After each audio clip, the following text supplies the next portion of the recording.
You're entering a world of shadow and mysteries. Take these two. Man who stutters over his own words and man who is often monotone yet sure and straightforward. They're strange, but you know what's even stranger? The Twilight Zone. No, that was bad. That was bad. That was bad. Yeah, it's Thank you good. for tuning into Harry and Mark's podcast, Hitting the Mark with Harry and Mark. I'll work on my Ron Sterling, folks. I'll do it. I swear. But in the meantime, welcome to Hitting the Mark with Harry and Mark. I'm your co-host, Mark. This is my wonderful co-host, Harry. Hello. We are absolutely one whole idiot and one competent person who knows what they're talking about. hmm Today on the show, tonight, tonight, does it matter? We'll just say today. Yeah, today. Today on the show, we'll be going over first episode of Arcane and the second episode of Black Lotus, and kind of getting our thoughts on the series as a whole. So far, we'll be discussing a documentary from Netflix that was pulled recently, the PlayStation Plus 2. Um, we're also going to be going over a couple movies and games, as well as in the later portion of this program, we'll be going over a conspiracy cone or conspiracy triangle. But of course, the most important part, and it's all downhill from here. Harry, Yes. how was your week? My week was same old, same old. Nothing crazy. Went to work. Um, Nice. you know, uh post holidays, always busy cuz multiple days off, and then when you come back it's just Mm-hmm. like, "Oh, there's all that work that we didn't do." Fuck. So, yeah. But no, That's never fun. it was good. It was a good week. I have the on call right now. Um So God. that sucks. Um, but If you get a call, yeah, I'll right. cry. I did get a call last night. That's why I hopped on late. Um, but so far I have accumulated. Overtime. Mm, Overtime. I've acc- Overtime. I've accumulated 9 hours of overtime in 1 week. Nice. Time and a So half. yep. Fuck So yes. I'm not 100% complaining. I am Well, complaining. you can still complain. Yeah. Harry, it's called subreddit anti-work, not Mm-hmm. not complaining about work. Fair enough. Come on, man. But yeah, it was a good week. Again, nothing crazy happening. I guess what I could say happened today is my favorite college football team, the Michigan Wolverines, actually won their Big Ten title in, let's say, a long time. I think maybe 2 decades, I believe. Something crazy. Nice. Um, yeah, big deal. And yeah, I'm kind of stoked. I kind of strayed away from sports for a while. Still straying away from sports. I didn't like feeling stressed out over something I had no control over of. So Right. yeah, that. But yeah, that was it. I think just that. That's the only big thing that's happened so far. So Hey, hey, yeah. it's okay. But better question: how was your week? You know what? It was good. It was fun, or at least the later portion of it was. I'm Yeah, uh I'm enjoying how quickly my work days have been going along that's and good. not bothering the fuck out of me. Uh that being said, work is still a cheese grater to the testicles. Yeah. That being said, uh I've been relatively productive as if someone just like shot Adderall into my arm. Mm-hmm. I did a full body shave, which is always a good feeling. If you're ever interested, you should probably take a weed whacker to your entire body, make you feel like a wet noodle. Wet So good. noodle. Probably TMI. Doesn't matter because this is our show. This is our show. And yeah, I've been on a fucking cleaning binge, trying to feel a little more productive. I've Mm-hmm. signed back up for some school, for some Nice. learning. So yeah, yeah. It's nice reapplying for healthcare too. Hopefully I get it. Thankfully Yeah. I'm poor enough so that some healthcare is immensely free for me. Mm-hmm. I'm So, sure it the would be perks fine. of being a being a bottom feeder, you know? So your work doesn't offer that? Oh fuck no. No. Benefits, $15 an hour? Ah, Fair enough. God no. You're the lucky one in the relationship, Jesus. Mm, you're right. But all that pales in comparison to the impromptu D&D match we had yesterday. Oh yeah. So fucking I told a friend of ours that I was ready. And instead of being like, "Okay, let's plan this out," apparently he like messaged Discord or our group Discord, which I don't have on my phone anymore. I took it off. I'm probably going to put it back on now. But put After this trade. yeah, after this fucking debacle. And he's like, "Oh, fucking Mark's super riveting and fully fleshed out campaign is going to be ready." And I'm not mad. Like I don't give a shit. Like I was a little like, "Oh fuck, oh man, shit, this is inconveniencing." And he's like, "What are you talking about? You said you've had a couple ideas ready for months now." And I'm like, "Yeah, I've been tooling around with shit. I don't fucking know what the fuck I'm doing." So he puts us on fucking tabletop gaming, and I have to fucking draw the locations. I'm getting second guessed every step of the way. No, it was fun. It was fun. I didn't use the campaign ideas that I'd had before just because uh I wasn't really sure how they would go, so I kind of just wanted to go off, off the cuff. I was Yeah. pretty railroady, I feel like though, but I didn't.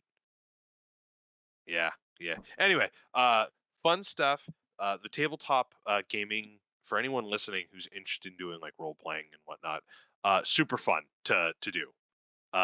It almost makes up for people not being physically there. Like you can Right. have people like play at the same time as you're like setting shit down on this virtual table, like little pieces, and they're just bouncing left and right, or they're smacking into other things, and so on and so forth.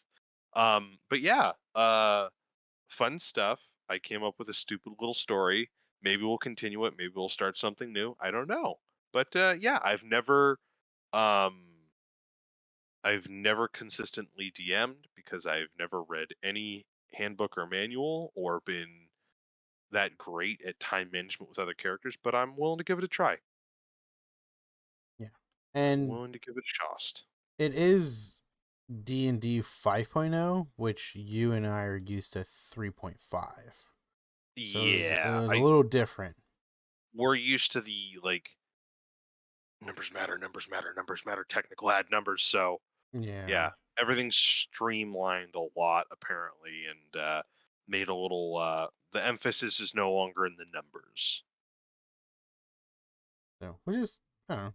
I guess it's nice, like, getting back, because we haven't touched an RPG like this in a very long time. Ooh, So, yeah. it's nice going into 5.0 because it, like you said, it's way more streamlined than the previous uh, versions of D&D. Yeah. Do But you? yeah, fun stuff. Really fun stuff. Go ahead. I was like, do you want to move on to topics, or are you still No, I want gonna? to keep No. talking about D&D. No, All I'm right. kidding. I want to Onwards. talk, fucker.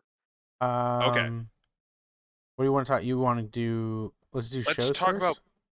Black Lotus because I don't have too much to say about it, and then we'll gush about Arcane. Okay. You've caught all of the latest episodes of Black Lotus, and I'm just fucking barely on level episode 2. Um, so I'm getting the impression I might have been a little too premature when I was praising last week Mhm. the action sequences. They're still really fun. I'm just hoping that that's not the sole attraction of the show. Right. Okay. Episode 1, we follow Elle. She wakes up with amnesia in the back of a car with a strange high-tech device. She is almost mugged by a couple gang members because she's trying to find out how to access this thing, and it's attracting some people who want to steal it from her. She finds Badger, or Doc Badger, who's a character from Blade Runner 2049, who hides her, and she in turn helps him get rid of the same gangsters who are harassing his shop. And he helps her find a programmer or a jockey or something to hack into the device in the hopes that it will help her remember. All the while, she seems to be having some some faint memories of people from her past, and so on and so forth. Second episode, not too much leeway. While Doc and the jockey are trying to figure out what's in the device, uh, Elle sees someone on the television called Senator Bannister and has a memory of him hunting people and immediately goes to interrogate him and finds out, as do we, that Elle is a replicant, a an android in the universe of Blade Runner, typically used for sex work, uh, engineering or not engineering, manual labor, fighting, so on and so forth.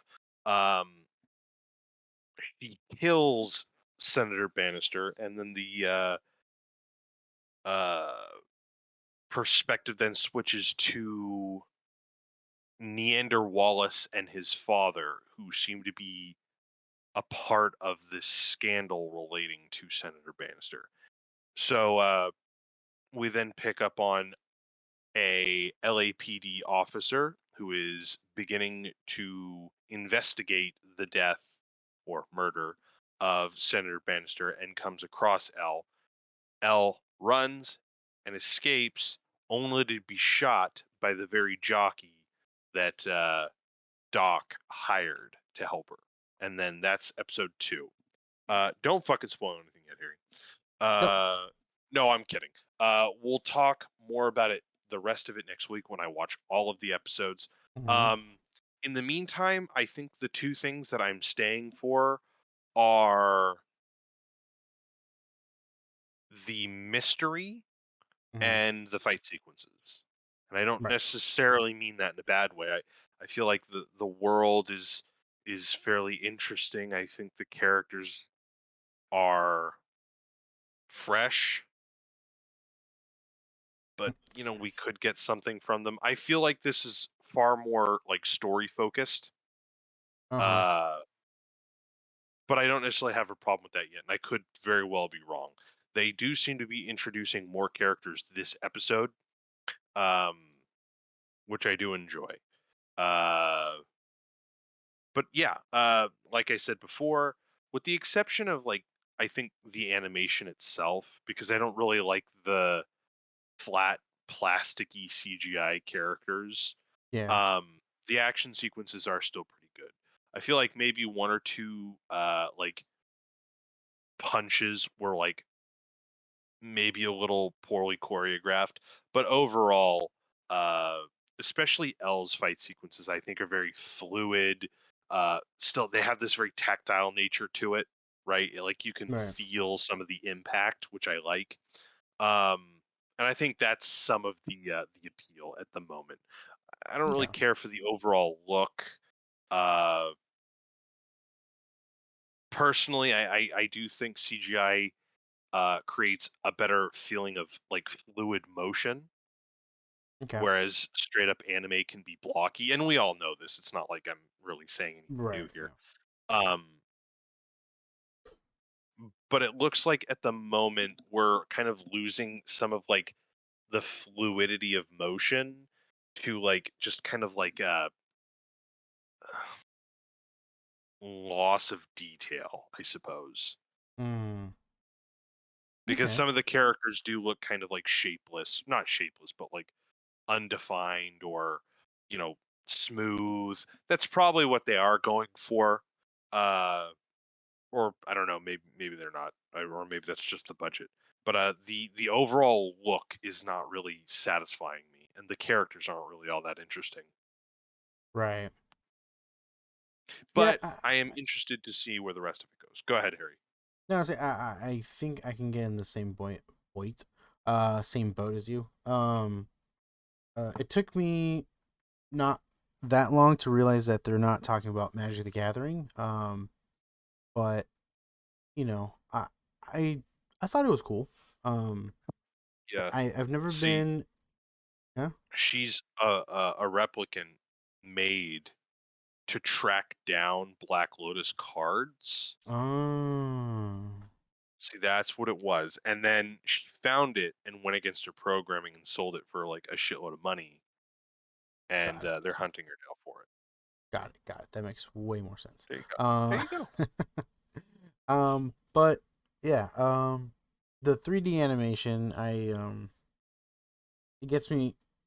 I have to, it has to intrigue me for me to continue watching because I am used to. I don't know. The 3D animation just never had my appeal, but the Blade Runner name definitely Got you. attracted me. Yeah. So I'm Hmm. like, I Yeah, want to no, know. I get you. Yeah. So I'm the same boat as you, I where just, I, I'm in it, but I'm not like. There's not a lot of stuff keeping me there. yeah. Yeah.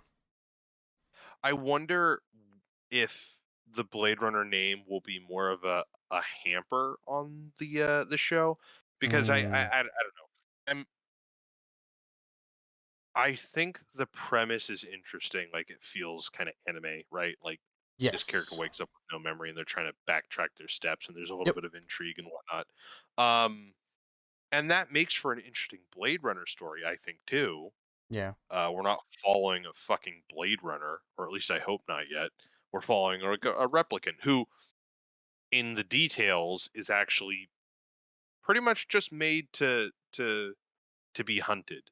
Senator Bannister, from her memories, was just, I would imagine, doing a fox hunt. You know, Yeah. he's out in the middle of the desert hunting uh, newly birthed replicants for sport, for fun, because that's totally ironic. What U.S. senators wouldn't do at all. Yeah. But yeah, so I do think that's kind of interesting. I'm looking forward to seeing how they go with where they go. But at the moment, I'm not really seeing anything quite yet that adds to the story. But again, like I'm only 2 episodes in. You're what, 4 or 5 now? Uh, Uh no, I'm still at 3. oh jeez. Okay, so 3 episodes in. Yeah. Uh, I want to see where it goes. Hmm. Just I can. I'm fine with the look. I'm settled on it. I'm not gonna pick apart every episode based on how it looks unless I find something particularly egregious. Right. Um, but I would like to see something with more with the characters, and I think we're going to get that. And I'd also like to, have them maintain that fun action sequence because the action sequences are fairly grounded. There's not much like dynamic character or camera movement. There's nothing too unrealistic going on. It's fairly fairly standard or Yeah. down to earth, and I enjoy that because part of what I have been mentioning before about action sequences is like the camera's very like jittery or it cuts a lot to hide, the seams. With a show like this, you don't need to worry about that because everything is computer, animated or digitized. Yeah. So interesting. Hmm? Uh, actually, what reminds me, and I'm not sure how much we stand The Witcher over here, but I actually thought, I'm sure the internet has raved a million times over, but I thought Henry Cavill or Cavill as Geralt, I thought his action sequences were pretty solid.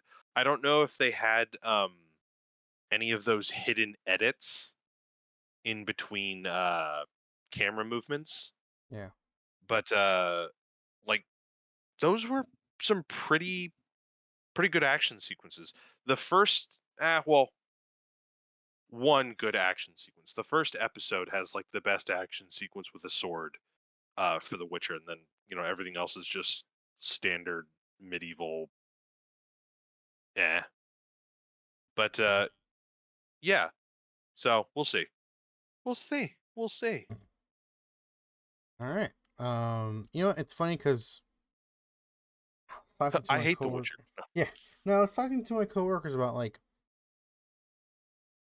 I know The Witcher is based off of a game, but Polish. yeah. Excuse Uh, me. The Witcher's based off of a fucking film or a book franchise. oh well, there you go. I stand corrected.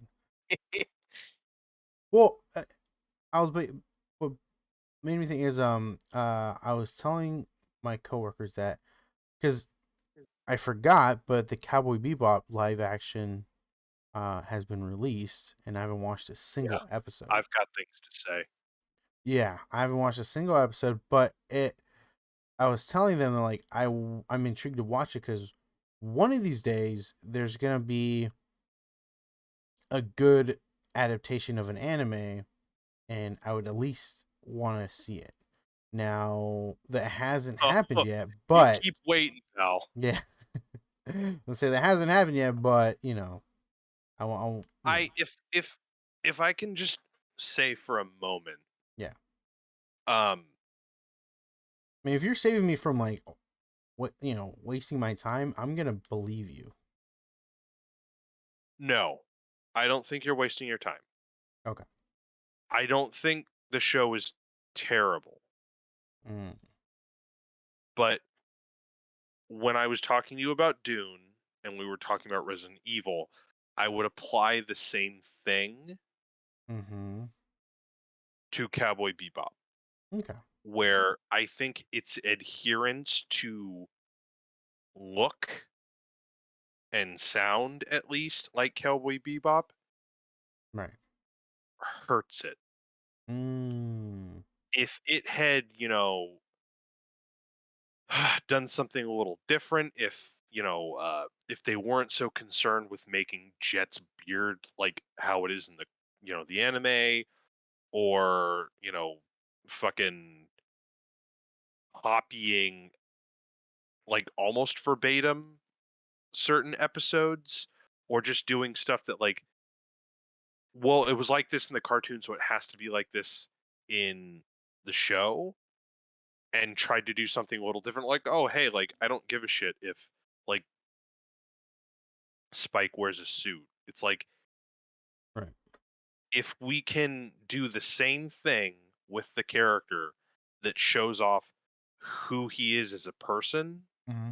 like visually tell a story as to who he is, fine, we'll do that. We'll give him a fucking, if wearing a turtleneck, like a ruffled up turtleneck was the same thing as wearing a rolled up like wrinkled suit, then Yeah. I don't give a shit. I really don't give a shit. Like the tone, maintain that, maintain the feeling of like not nihilism, but like Bryce, maintain that kind of pain that Spike has throughout the entire show. Yeah. Maintain stuff like that. But like the biggest problem, and it's not fucking Radical Ed. My biggest problem is Jet. Mm. Okay. Jet, they like verbatim the fuck out of him, right? Really. They give Okay. him the beard and it looks awful. They give him the robot arm and it also looks awful. They give him the jumpsuit, which also looks awful. And it's because it has to look exactly like it did in the anime. And the thing with the anime, the thing with all animation is the point of animation is not to animate something. Right. The point of animation is to exaggerate. Animation exaggerates. It exaggerates visuals, it exaggerates emotion, and it exaggerates scene. Yeah. That's true. Yeah. You can tone that shit right the fuck down for the film medium and it would still come out fine. I don't know how I'm how to explain. I'm not saying you're not getting it, but I don't know how to fully clarify what I'm saying quite yet because I feel like this is something that needs to be reserved for when we both watch the show Right.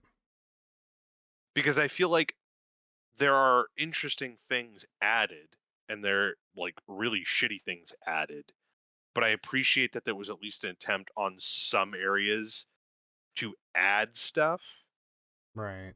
even if mm, I'm going to say most, even if most of it didn't work. Okay. But yeah, anyway, uh anime good, shows and movies based on anime bad because it doesn't seem like there's an understanding as to like what the point of animation is and why you can't just copy animation. Yeah. So anyway, Okay. we're talking about The Witcher, then we were talking about uh Black Just Black Lotus. Lotus. Yeah. Yeah. And see Um. that's the point with Black Lotus is I think what's difficult for me is I don't think CGI animation really knows how to capture its full potential Yeah. because I absolutely think something like Spider-Man Into the Spider-Verse and Arcane are things that really maybe not understand the point behind animation, but have fun with animation. Because like Yeah. I keep saying, animation is not just meant to animate. Like it's not there to fulfill its own point. It's there to exaggerate. It exaggerates everything. Everything. Visual style, the color of the fucking sky, it exaggerates human emotion in a way that normal actors can't or would come off as tacky, right? Yeah. Like you have some actors like contemplating. You can't have Bob Parr from The Incredibles contemplating the same way you would uh Daniel T. Craig or Craig T. Nelson or whatever his name is Hmm. the same way, right? Yeah. That's true. It's a completely different medium the same way like performing in theater is. Yeah. So Yeah. No, yeah, I there. I, I There's I can get my behind that because that's spiel. like I think that's like one of my things when it comes to anime. It's just like there's just certain things that anime can obviously do that you know live action can't. Yeah. And I think I was having a discussion. We were having a discussion with the vet where I'm like, I'm sure there's some stuff that anime can't do that a live action can, right? Um, maybe I don't know what that answer is, but I'm sure it's out there. you Like know, that's what makes anime so fucking fun. You can literally have a bald fucking dude in yellow pajamas and a fucking cape, like hmm talk about 100 push-ups and whatnot, and punch someone once and kill them. Because it's like I'm not gonna say anime is literally about the characters, but it's like anime does this a really good job at weaving narratives and weaving stories and like and doing things with characters. yeah, I literally fucking heard someone talk about oh god, I'm gonna butcher it.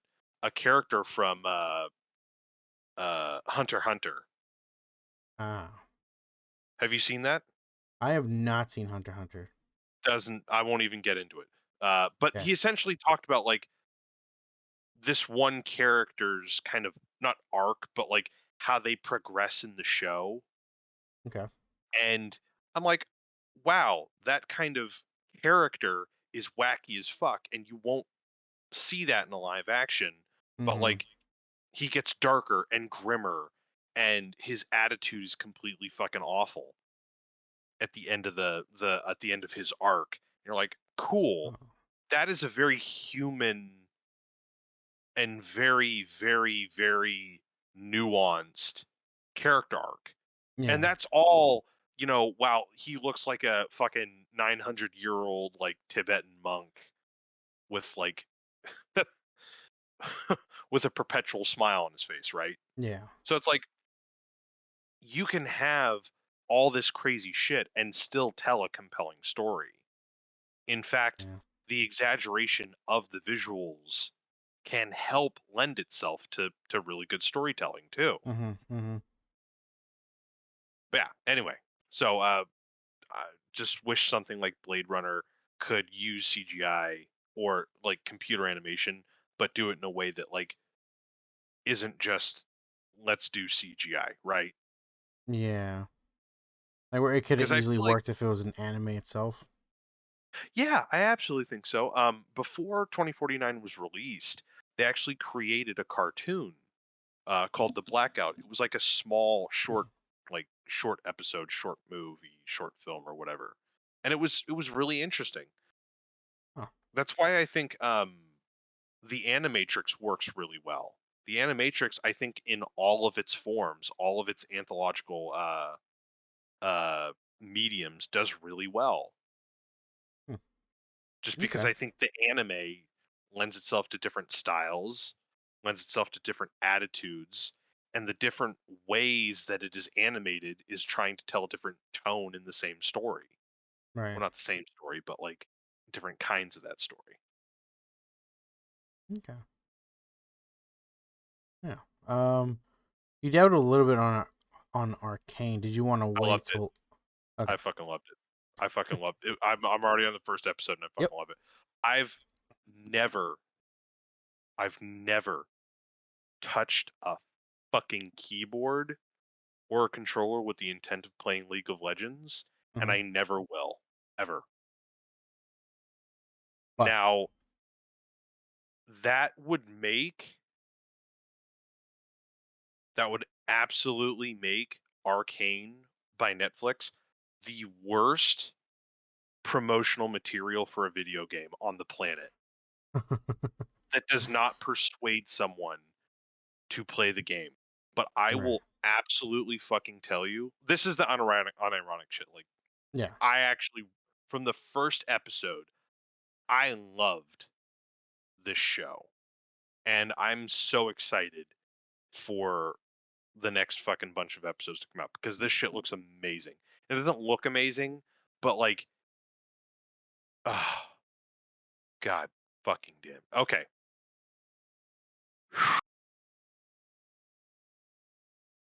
You keep going. I am. I'm just collecting Okay. my head thoughts. All right. So the show begins by following Jinx and V, who seem to have grown up in the rough side of town, which looks like Italian Ravnica from Magic the Gathering. Mm, uh, they begin the show or episode by stealing some Kaladesh technology. No, stealing some technology from like the local like tinkerer or inventor. okay. Uh, this event causes a lot of heat, which is being investigated by like the City Watch that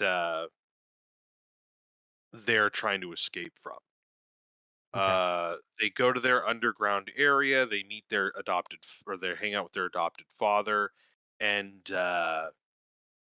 he kind of protects them, gets kind of the fuzz off their tail, but is also trying to deal with, you know, the blowback from this very very big backfired theft, which goes on.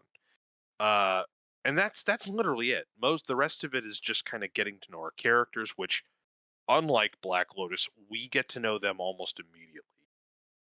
Yeah. Uh, so let's see. The character of Jinx, who in the beginning is called Powder, is just a young girl. She's probably like 10. Uh, very unsure of herself.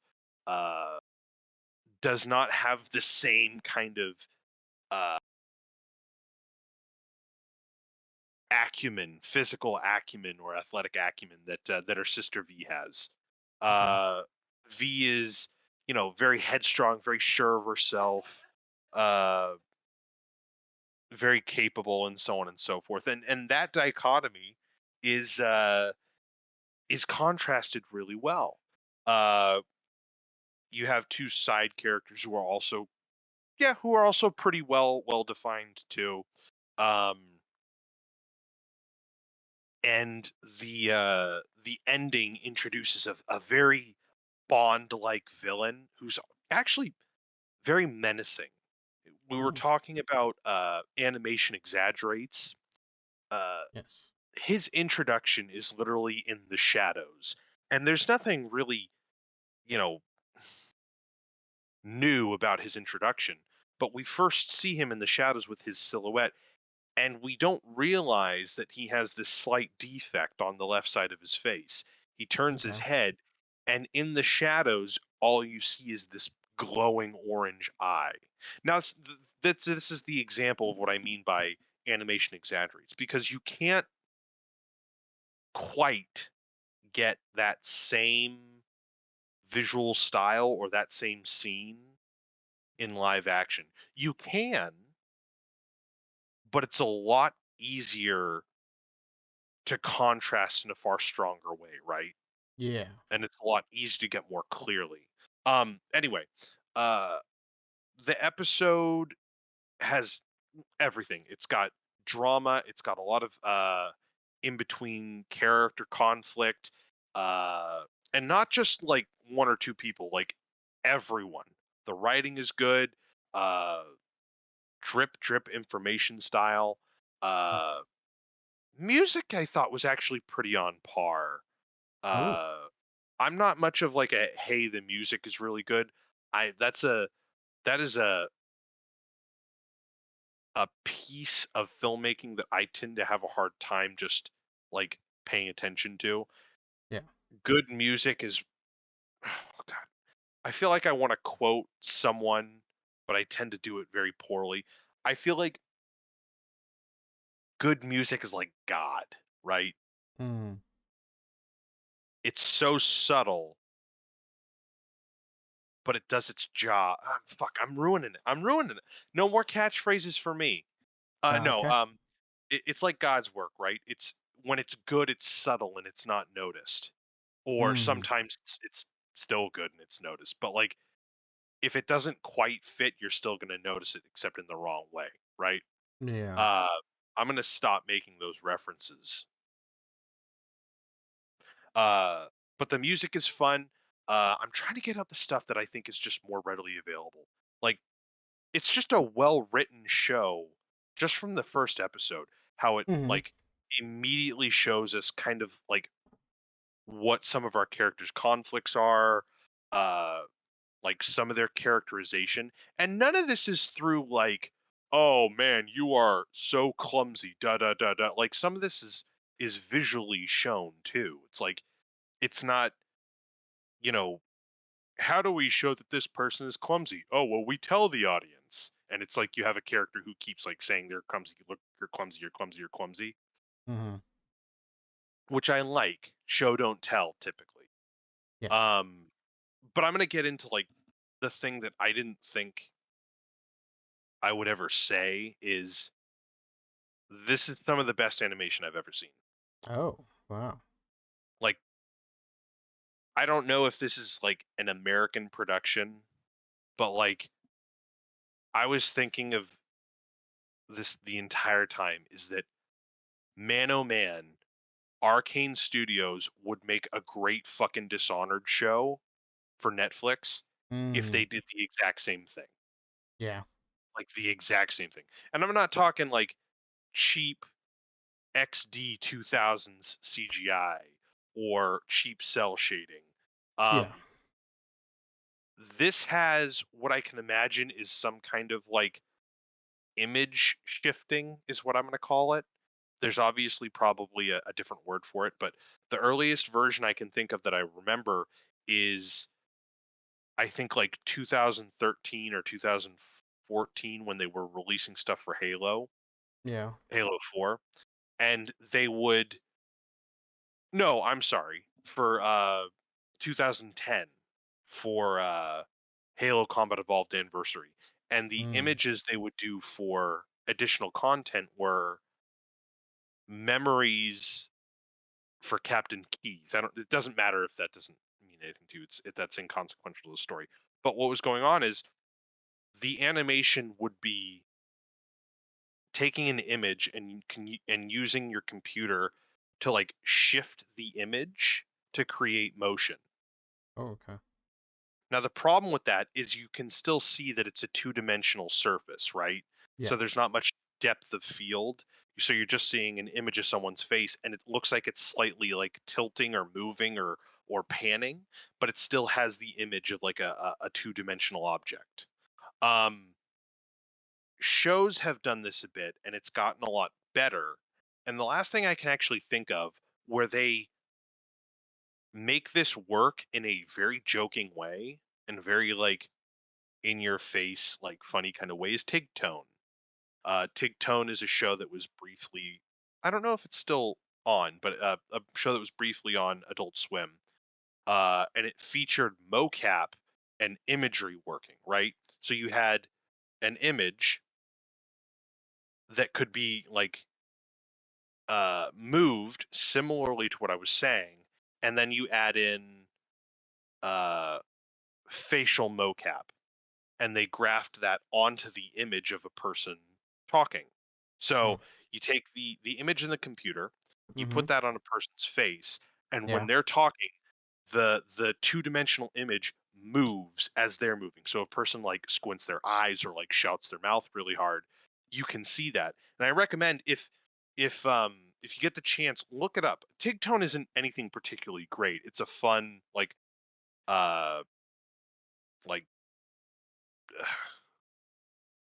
medieval fantasy comedy, like a gory Okay. medieval fantasy comedy. Um, but how they, what I would imagine cheaply, uh, utilize kind of like this image distortion motion capture is really impressive. Like it looks Okay. cheap, it looks silly, but it's very fun animation. And this long-winded diatribe that I'm on brings me to Arcane because Yeah. it feels like that's how the animation is. That it's like two-dimensional image distortion, except there's no stuttering, there's no frame rate issue, there's very, very, very little uh awareness of like a two-dimensional object. Yeah. Backgrounds do have kind of like a static look to them, except for Uh, no, that's not true. Hold on. Background 2D backgrounds do have like things going on in the background, and they are given as much of like a three-dimensional touch up as possible, but sometimes you can feel that they are kind of like a static 2D environment if you like pay attention really hard to them. Right. Um Emotion is like perfectly identifiable on their faces. Uh Mm. Body language is something you can pick up. Uh Speed and movement is not sacrificed at all. This is some of the smoothest animation I have ever seen, ever. And again, I get it, like casual movie guy, probably have, oh hey man, you missed the indie movie in 2016 that did that. But like still, this Right. shit is so impressive. Like so goddamn impressive. And all of that on top of this, by the way, is it seems to buck the how do I put it? It bucks the PG kind of mold. So the beginning of the episode is an intro that looks kind of like a raid on a town or a portion of a bridge or some kind of riot. Um,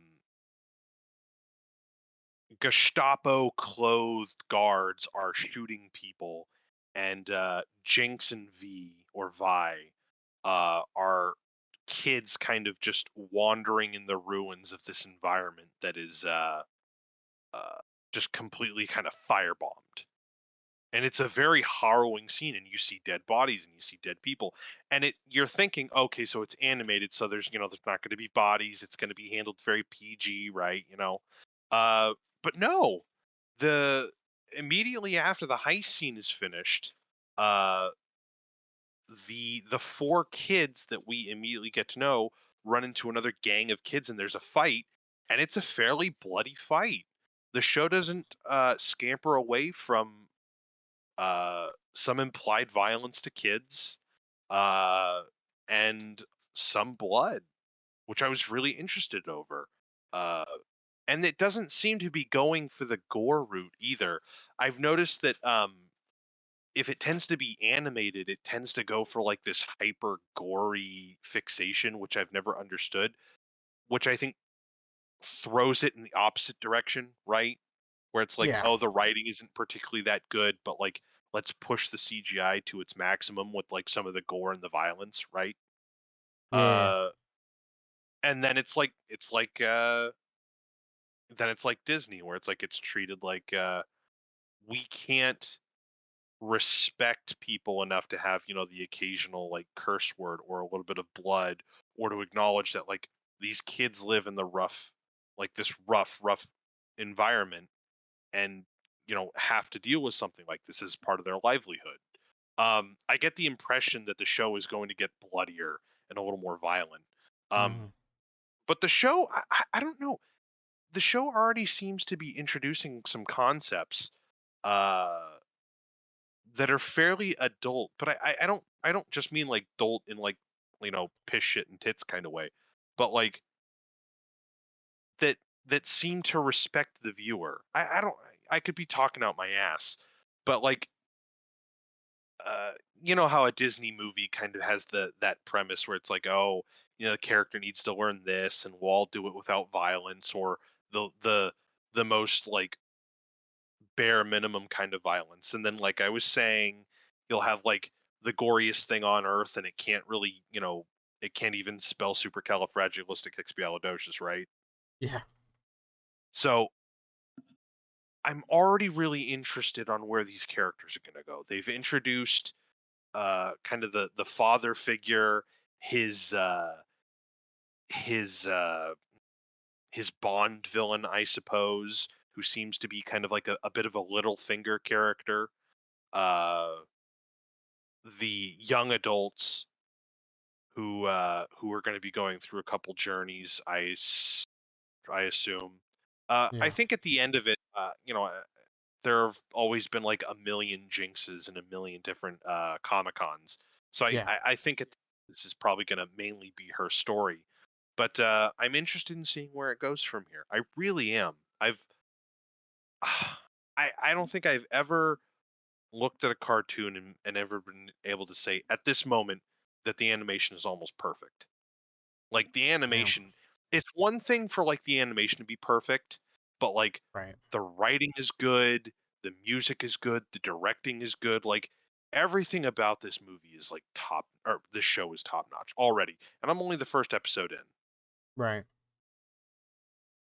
Okay. Yeah. Fuck. And I do recommend if you get the chance, if there's if there's anything I can do to get you to watch this, by all means. Hey, I'll definitely have to sit down and watch it. Obviously on the list. It's just I'll have to scooch it towards the high priority. Damn straight. Sick. Anything else about Arcane? Oh, Arcane Studios? D- Yeah. Yeah, actually. No, I have one thing to talk about my story, my week, and I forgot. Can I can I go back and say it real quick? Real Oh, quick. always, always, always. All right. So it's Tuesday, Oh, and I'm browsing Reddit. Reddit. Okay. Yeah. And I don't I don't normally browse Reddit. No, for some reason I got it to help with information for Deathloop. Okay, that makes sense. Uh, and because I love Arcane, I added Arcane, Prey, Dishonored, and all that shit. Mm. Um, and I found probably fake, but I found a fun leak supposedly of Mm-hmm. Arcane's second game. Typically, Arcane develops 2 games at a time or staggers 2 games at a time. They have Lyon, France uh, office, which is their original office, and then they have a Austin, Texas office. Um, and with Deathloop being released, Redfall, the Left 4 Dead shooter style vampire game that they're developing, Yes. is going to be next, which I'm also very excited for. Um, but that means that they are now beginning the development cycle for another game. Uh, and the next game that is supposedly what they're going to be making, as seen by a blurry, again, probably fake screenshot that they're going to release uh, for the Game Awards in a couple days, is Prey 2 Neuroshock. Oh. Yeah, I know this doesn't mean much. It's like, oh, Prey, play it, whatever. But what has always bugged me, and the entirety of the Arcane fan base, is Prey, or at least Prey 2017. Part of the reason fans think the game didn't quite perform well is because of its name. Huh. So we all know the Prey game from 2006, right? The Native American kind of the Unreal style shooter. I am not aware No, of that. Nope. well now you do. Now I do. Now you do. No, Prey 2006 was a popular shooter. Speaking of, we're about to talk about a game that was pulled, or something that was pulled from Netflix. Uh, Prey 2006 has actually been pulled from Steam. Actually, not too long ago. You can't get it. You can't find it anywhere you go. It was a very popular game Oh. at one point. They made a trailer for the sequel that never came out, and it's been hurting fans ever since. Uh, but I believe Bethesda owned the rights to the name Hmm. Prey. And when Oh. Arcane wanted to make this game, Prey, not Prey at the time, but Yeah. what would become Prey 2017, Bethesda was like, "Hey, we have this IP lounging around, and no one's using it. Uh, you want to use it?" And they're like, "Yeah, fucking sure, why not?" But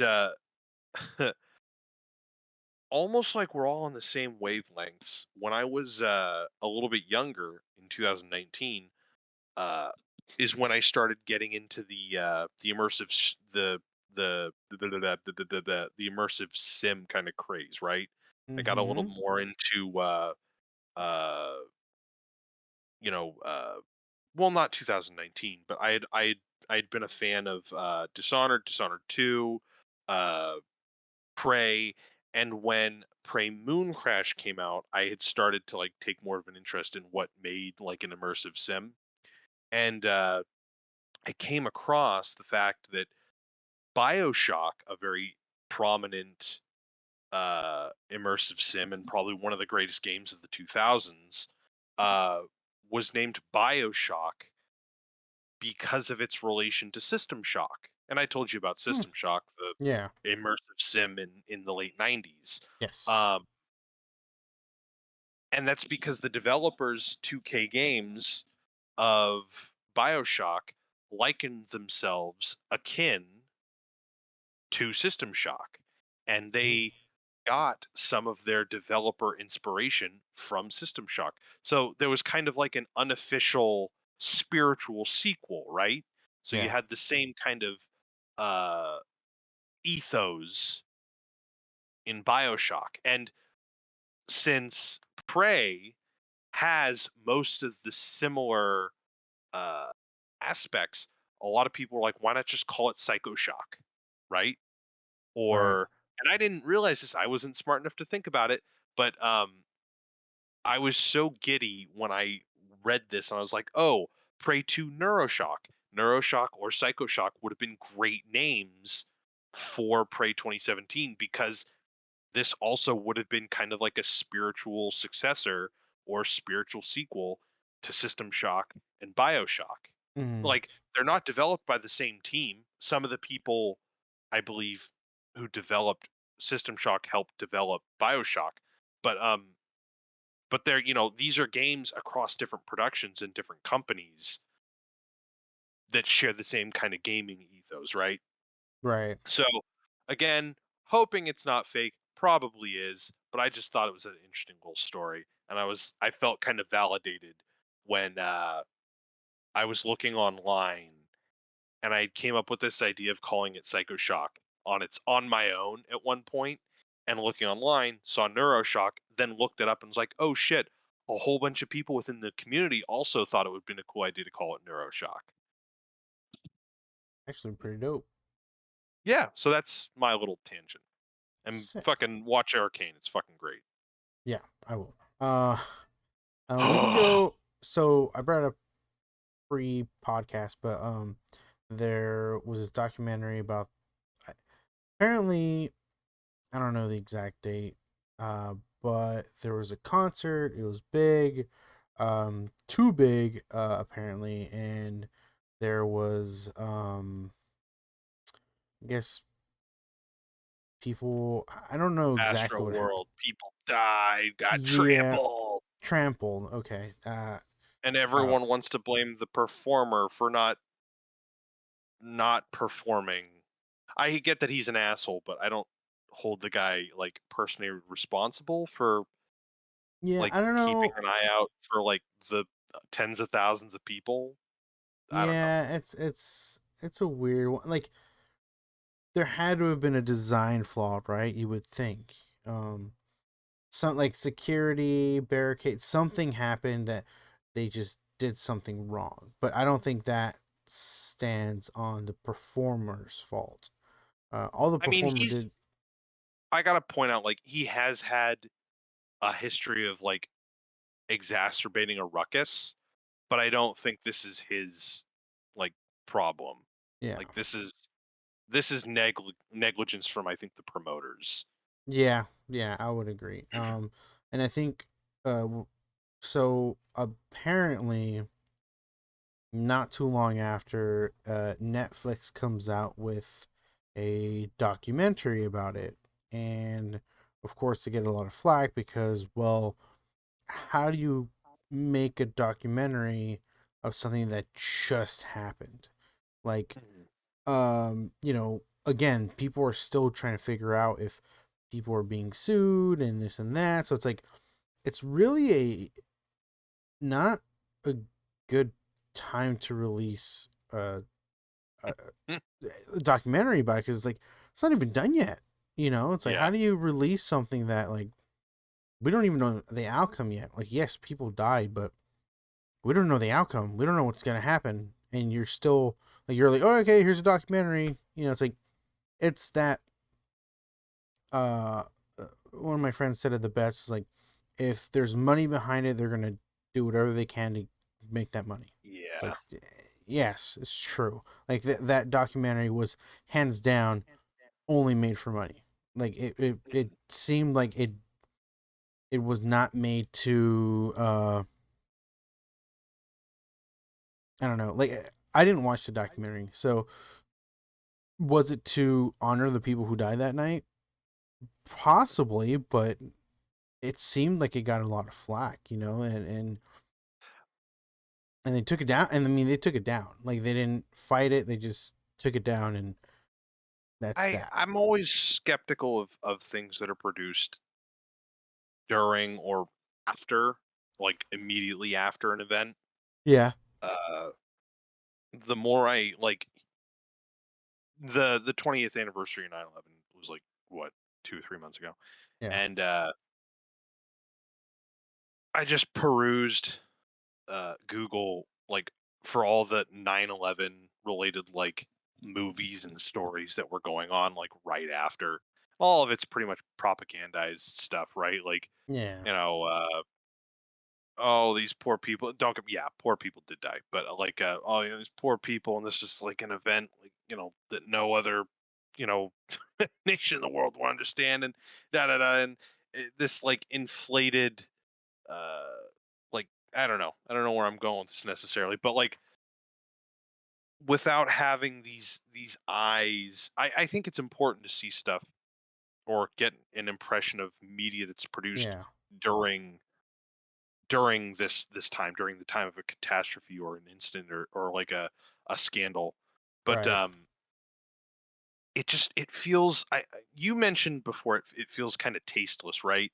Like Yeah, it's not talking about like necessarily the people. I'm sure it might be summing up what happened, but I mean, what does it provide in this moment? Like, what does it do other than probably at the moment just kind of provide like short-sighted information? right. But then again, you know what? I'm a big fan of Internet Historian, and Mm, uh, he releases videos like 2 or 3 years after some events happen. He covered, hmm. Fall 70. I don't mean to take away. I'll bring it back. I swear. He Yeah, yeah, covered, Fall 76, like 2 years after it happened. Is that a long enough time?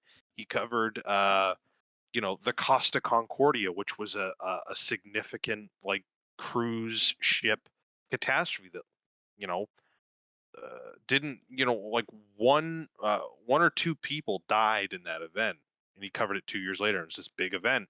Is that appropriate? He's entertaining. He's absolutely hilarious. right. He's probably one of the funniest fucking guys who covers stuff like this. But like, is that appropriate? Or is it different that a YouTuber does it, a well-educated researcher, maybe not well. I don't want to add on airs, but a solid researcher who has a YouTube channel versus like a company. Is there a difference? Right. But in I don't know. This is like what, a month, barely a month after this Yeah, happened, that's not that much long. and it's like, Yeah. yeah, it could be said that this is like impartial, that they're just telling a story, but like I would really be interested in seeing what kind of story is being told. Who is someone being blamed? Is emphasis being put on someone or the entities involved? I mean, Yeah, like I tend to have go ahead. well, I was gonna say, for example, I was telling you where I was watching Making a Murderer, and that is a documentary that actually still currently happening, somewhat. And eh, Netflix kept it on, right? Obviously, this was like years in the making. They have stock footage from like decades ago. And so it's like it's not like, but it's still going, right? Things are still happening during that documentary. Um, but it's like they didn't take it down. People were. I'm pretty sure people were complaining about it, but it did get a following. But this one, like, they took it down pretty quick. They knew that what they did was not okay. Yeah. Um, so it's like, it's one thing about like, debating whether because again, neither of us have seen it, so we don't know exactly what was in the documentary.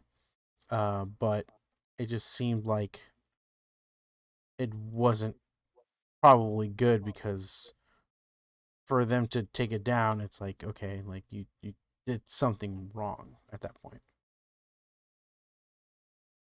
At least that's what it seems. Absolutely, I do agree. That's what it seems to me. Hmm. It's just, yeah, I don't know. I wish I could get more into like the ethics behind it. Sounds like I got to take a fucking philosophy class, but the timing is the thing that gets me. I think if we wanted to talk, like, what what do you think? What do you think would happen if someone talked about like a school shooting? What happened if someone made a documentary of the school shooting that just happened like 2 days ago? Right, And then like, the Oxford yeah, shooting. And y- this kid, like, there's information still unfolding at this very moment about the parents who, like, these are the first parents who are going to be tried in relation to their son, who is the guy who did the shooting. He's like, what? He's not even 15 years old, or he yeah. is 15. I think The I kid think it's looks like any 15. other Yeah. fucking like 10 and a half year old who's on Fortnite, right? Yep. And like, what happened? What do you think would fucking happen if someone made a documentary 2 weeks later, 2 weeks from now, about Yeah. what happened? An ongoing investigation. And no, sure, the dust might have settled. Sure, yeah, but like, there's still people who died. There's still people who are going to carry that trauma pretty bad. Mm-hmm. Um, Mm-hmm. and it's like school shootings are something that plague this country in a very almost intrinsic kind of way. Like we almost Right. have an intrinsic relation with school shootings. It doesn't happen nearly the same kind of way or nearly the same volume as other countries. Like, right, you have that Oh yeah. Canadian shooter who like shot up that college or shot up that classroom full of women and had the guys leave. You had the one guy, was it Sweden, who was already in prison and he left because the accommodations in that prison weren't up to his standards, so he went on a killing spree. Like, you do have school shooters, or you do have shooters, mass shooters, active shooters, but like, this is something that seems to be kind of kind of natural to us. And it's like, Yeah. you want to make a video on that? How would that go? What about making a movie about COVID? Oh, I think at this point, like, what's the joke that like, like they've already made movies about COVID, Yeah. I so remember I remember the Comey investigation, or the whole Comey issue with yeah, President Trump. They had Brendan Gleeson, actor I enjoy, Jeff Daniels. Harry, yeah, yeah. Harry, I'm your here. fans are freezing. Huh? No, I was quoting the actor, the Okay, actor Jeff sorry, Daniels. sorry. Harry, Yeah, just that's my name. Jesus, I was like, God, do a what's going on? program. But Yes. like, I do. Okay, so if I could tack down what I'm saying, I'm bringing Yes. up things that seem to relate to time, right? Yes. Like, time seems to be a factor and how it Mm-hmm. affects the people in relation to it. Yeah. And I would also imagine, given the fact that there was so little timing, there was probably very little chance to examine. I'm not saying that there was nuance necessarily, but there was probably a lot of context that might not have been in there. Yeah. So you're essentially just churning out. You know what? I'm probably making a judgment on some. I am making a judgment on something that I've never seen. I'm probably never going to see. But the idea of a show based off of like an event where people died, and it's still kind of iffy on what's going on. Uh, the things that come to my mind are inaccurate, inconsiderate, and sloppy. Right. Like, that's what immediately comes to my mind. And yeah, fucking good. Good that it was taken off. Seriously. Yeah. If you want to Yeah. do a thing on it, like, sure, but get some investigation, not investigation, get some interviews, get an idea what's going on. Uh, I don't think a video like that would probably point any fingers, but I think a show like that should probably make a point of saying that it's not any one individual's problem or it's not any one individual's fault. Yeah. Oh, That yeah, yeah, again, neither of us have watched it, so we can't yeah. uh, say what exactly was said on that documentary. So, Mhm. but yeah, I think it was a good thing that they brought it down because it didn't make sense. It really did not make any sense that they made a documentary not too long after the whole thing. Now, see, I wonder because maybe it's also the type of media itself too. Because what is Right. this? Was it a documentary? Was it a That's what it said. dramatized documentary? Because here's the thing. I think satire Yeah. as a form of comedy or as a form of like discourse, if handled well, can be like you could do that the day 9/11 happens. Mm-hmm. Like the the tower could not even come down. The second tower might not even have been down, and you could do satire, in my opinion. Okay. Okay. Because I don't necessarily think it's well, one, it's transgressive, but it's also transgressive in an attempt to reveal a deeper truth, right? Yes. And it's not just comedy for the sake of being, outlandish or provocative. Sometimes it can be, but the Mm-hmm. overall point is to reveal a deeper truth through that comedy. Yes. But anyway, that's probably Yeah. Right. No, no, no, you're not wrong. But from that, I think that's all the cinema stuff that I had on me. Mm. and you didn't even get a word in edgewise. It was all me. uh oh, wait. Did we talk about? We did not talk about Texas Chainsaw. No, we fucking didn't. Now we're just gonna keep talking about. Oh man, I love this thing about Netflix. Oh, shame on Netflix. Oh, we're gonna talk about the next thing Netflix did. Let's do it. But yeah, the Netflix is coming out with a movie. I Mhm. made sure that it was a movie. I did my research.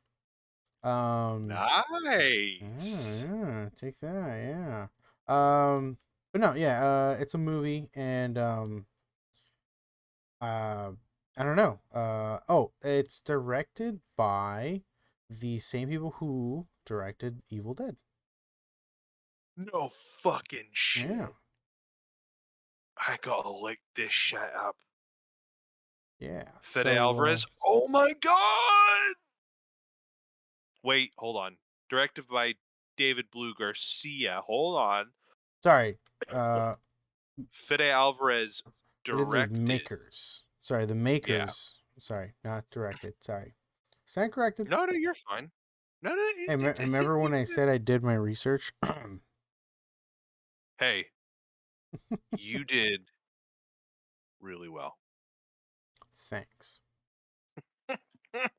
But so there's I think this era of filmmaking is going to be an attempt to claim that they did sequels the right way because it says that Mm. this is going to be the direct sequel to the first one.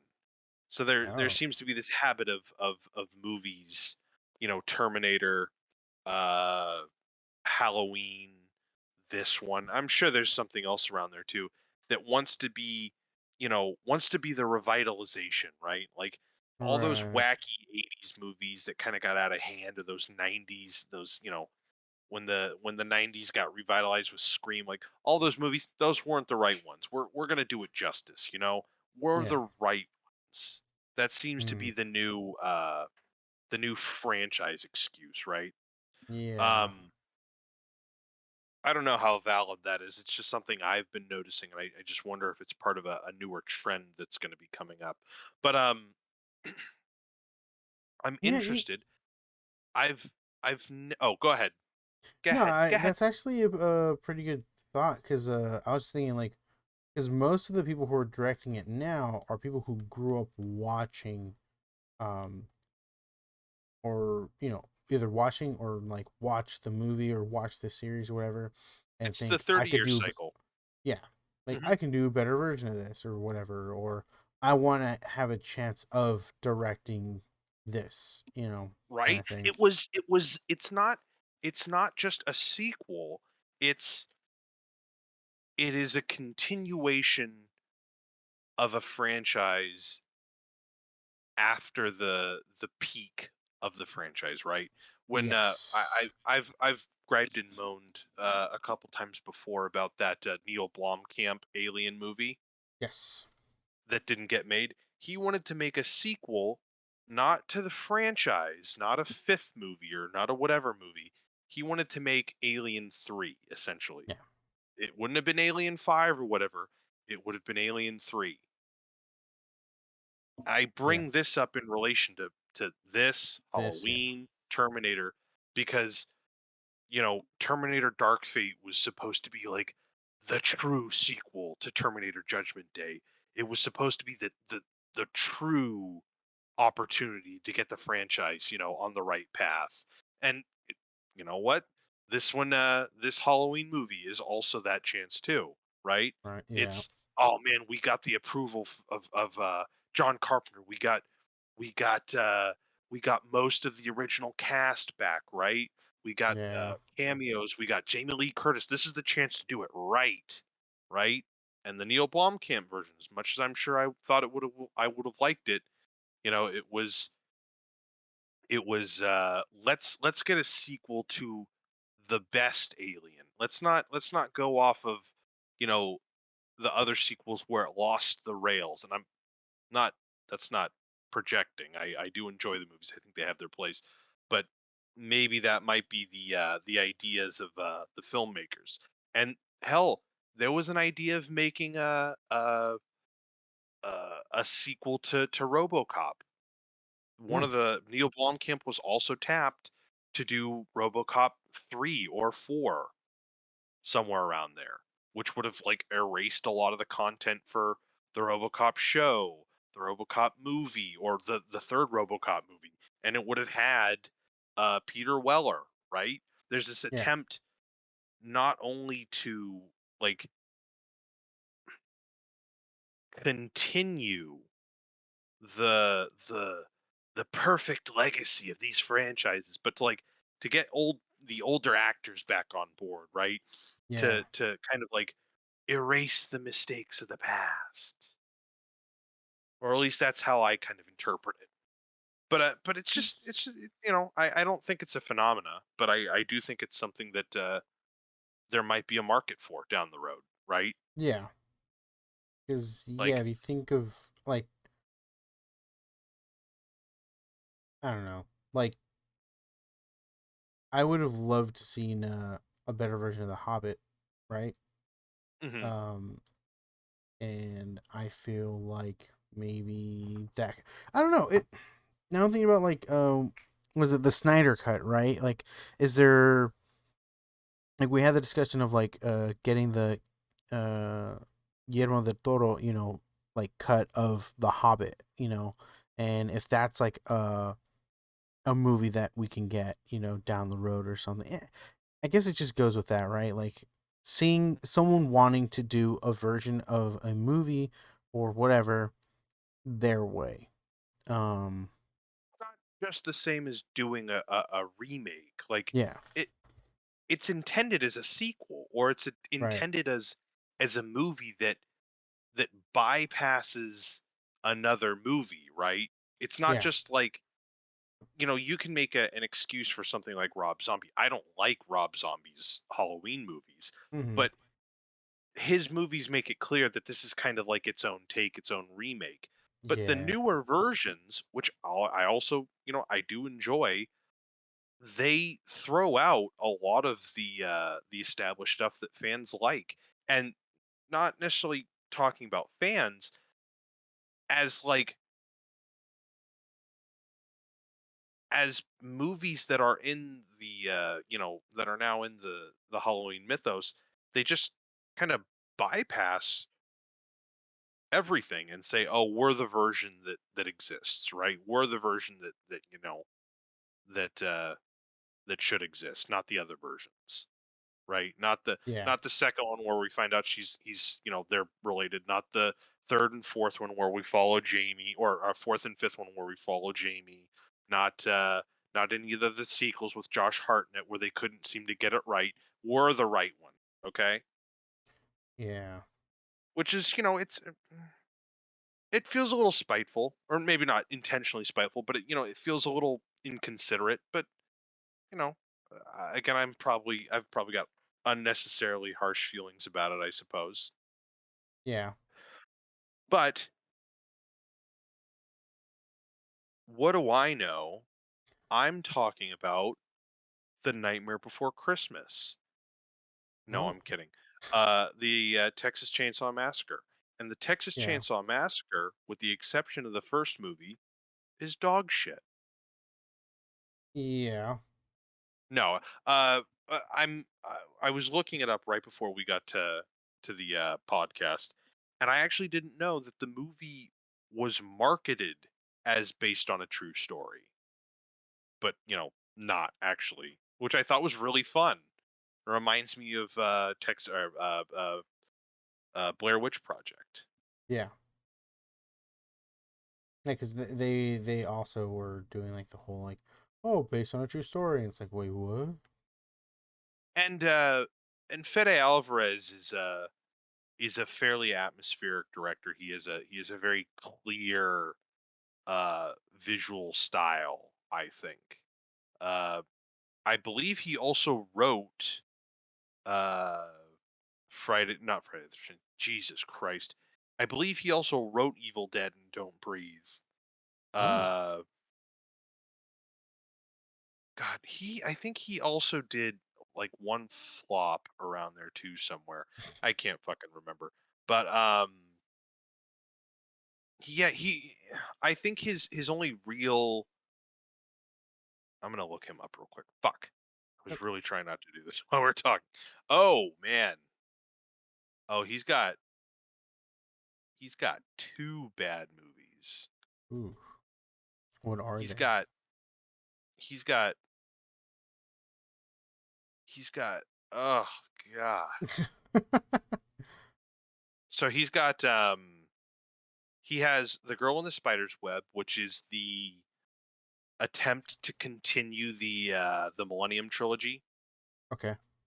Uh uh uh uh sorry, The Girl with the Dragon Tattoo.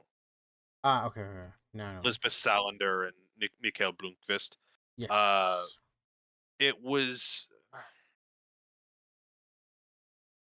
I think The Girl in the Spider's Web is the best compliment to. I can't believe I'm saying this. I I think The Girl in the Spider Web is a better compliment to David Fincher, as David Fincher elevates The Girl with the Dragon Tattoo from like a generic American adapted Swedish crime thriller, Okay. and The Girl in the Spider's Web just feels like a generic Swedish crime thriller. Uh, so yeah, I feel bad about that. Um, and then he fucking directed Chaos Walking, which was this delayed uh nightmare of a movie with Tom Holland and God, what is her name? Daisy Ridley. So Hmm. Spider-Man and Ray from Star Wars. Okay. Uh, really, really, really not good science fiction young adult movie. Don't ever Okay. see it. And then he wrote Don't Breathe 2, which I think tramples all over Don't Breathe. Yeah. It humanizes a rapist. So yeah, that's cool. And Right. if people were worried in the trailers, which they rightly should have been, he was like, "No, we're not going to humanize him," and they totally fucking did. So yeah, but Evil Dead, Don't Breathe, I think are fucking classics. Um, Yeah. Evil Dead, the original, I felt was more goofy. Oh, I mean, of course, it was more fucking Right. goofy. Um, it was goofier. It was more like I don't want to say insane, but it was more It's, mm, I don't know how to put it's it. more insane. It was absolutely more insane. It had a very like goofy insanity kind of quality, and it was less Yeah. focused on gore and violence. I mean, that was certainly a thing, but I do think the medium at the time in the late 70s, early 80s, uh, they worked around that with like the frightening aspects. Yes. Evil Dead 2013 is fucking frighteningly gory. Like, Mm-hmm.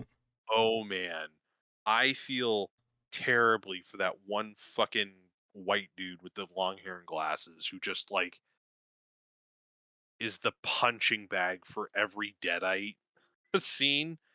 Oh man. Anyway, um yeah, I'm pretty sure I could critique that movie for being like a just a remake without too much originality to it, or at least Yeah. not much ingenuity to it. But like, you know, it had some inventive gore to it. It didn't have too much CGI. It was a fun, moody, fairly distinct action movie. Don't Breathe was really fun. Don't Breathe. I don't want to say it began the whole gimmick horror thing, but I think it was probably one of the best. I think Mm-hmm. Bird Box gets a shitload of hype for no reason, and Don't Breathe is like the inverse of that. Don't Breathe kind of just like disappeared, and it was like one of the best horror movies of 2016. It didn't have like that was so amazing too. Is that like the 2010s were like this death knell era for like supernatural horror, but they're still around and they're still kicking. They're just not great. And like Right. the 2010s didn't really have any good like human horror, right? And then in Yeah. comes Don't Breathe with like there are two things. There's the he's blind gimmick horror, so you have to worry about sound. And then it's just the fact that it's a human being. And the actor, the fucking actor, he was in Avatar. I think his name is like Steve Lang or Stephen Long. I don't know. He was Ant-Man? amazing. No, god damn it. Scott Lang. Scott. Uh he was great. Like this movie I think was very good. Had the same distinct visual style. Um didn't quite have the gore effects. Right. But man oh man was it fucking terrifying. At least for me. Um but yeah, if this is the guy who's doing Texas Chainsaw Massacre, I'm interested. I am. Yeah. I really am. I Okay. do think he has a mastery of some horror, or no, I think he is. I think he's capable with horror. I think he's a pretty competent filmmaker. I think he has a very distinct visual style, which I could recognize. I don't know how he is writing. I'd have to watch Evil Dead and Don't Breathe again just to make sure that I wasn't like asleep for the hearing of the people talking. Yeah. But I really did not care for the girl in the spider's web. I thought the girl in the Mm-hmm. spider's web like is the inverse of David Fincher's girl with the dragon tattoo. It just Yeah. highlighted everything that was just so uninspiring. Hmm. I think mainly because he was trying to venture out of the gore horror. suspense genre and was trying to, maybe do something a little more not mainstream, but something probably a little more outside the stereotyping, right? Or no, not stereotyping. Typecasting, you know. Oh, Yeah. Fede Alvarez, oh, he's the great, horror, he's this great horror gore filmmaker. Let's give him a horror gore film, right? So, I don't know. Yeah. I guess so. I mean, yeah, so we'll see. I am interested. I am interested. I have, as I mentioned before, I've never seen a Texas Chainsaw Massacre movie all the way through. I am interested in seeing what this one is like. I'm gonna have to fucking show them all to my girlfriend before I see this show or this movie. Well, you have until February, so I think you have time. Oh God, you have no idea. You have no idea how hard it is to get her to focus on a movie. Yeah. She's looking at me. She's angry at me. She's smiling, but I can tell she's angry. No, never mind. She's confused. It's effective. Yeah, I remember watching the first remake of Texas Chainsaw. I was scared. Shit scared the shit out of me. I was younger. Um, but I don't know. Like I said before, I don't watch a lot of scary movies. Hmm, Gory, neither. You know, I'm more of a comedy guy. You know, and just I don't know. Just I guess just I good get you. movies. Yeah. Um, but yeah. I think I'm gonna have to sit down and watch it at least. I have to sit down and watch a scary movie eventually, right? Because just it has to happen at some point, and I think this is gonna be it. But I we'll tell see. you what, I'm. I think I've kind of given up on mainstream horror. Uh, Hmm. I think low budget indie horror is far more enjoyable. Okay. Uh, there are some good, like, jump scary kind of things out there that fucking studios are making or Netflix. But I Trapped the Devil is a fun one from a couple years ago. Mm, Uh, Come True is like I reviewed it earlier. It's kind of like this yeah. nail biting, like dream synthwave horror. Uh, I honestly think the uh, the best thing that I've seen in a while in terms of horror is a studio movie, but it's the one that Mm, I mentioned before, The Empty Man. okay. Yeah. Uh, The Empty Man, if you're interested, and I know if it's not your wheelhouse, it's not your cup of tea, it's not your cup of tea. No, no, no problem. But it's that movie that flew under the radar. It was during the Fox acquisition, so like Disney put no money into advertising it, and it died. But it's got this Mm, apparently this huge, huge following now. I mean, okay. not like huge enough to do anything about it, but like it garnered a nice group of fans, and I do recommend it. It's got a nice tension to it. It's absolutely fucking creepy. There's a part that I remember rewatching, and it's the part that I mentioned, I think, in my review. Uh, that is just so creepy for some reason for Mm, me. There's one found footage scene that kind of shows an experiment gone awry within the movie, and I don't know. I have like uh, a fear of staring, like mm, predatory staring, right? So okay. like imagine you're in this like well lit hallway. You don't know where the fuck you are, and at the end of the hallway, you just see this aimless thing, this person, and you shout out to call its name, and it stops moving, and it just looks at you, Mm, and then yeah. starts moving towards you. That shit scares the fuck out of me. There's a Yeah. scene. in 28 Days Later, when Cillian Murphy's character calls out in the church, and Yes. the only thing you see is one of the faces turn and look, and he's got like his mouth open, blood out of his mouth, and his eyes are bloodshot, and it hangs on him for like seconds.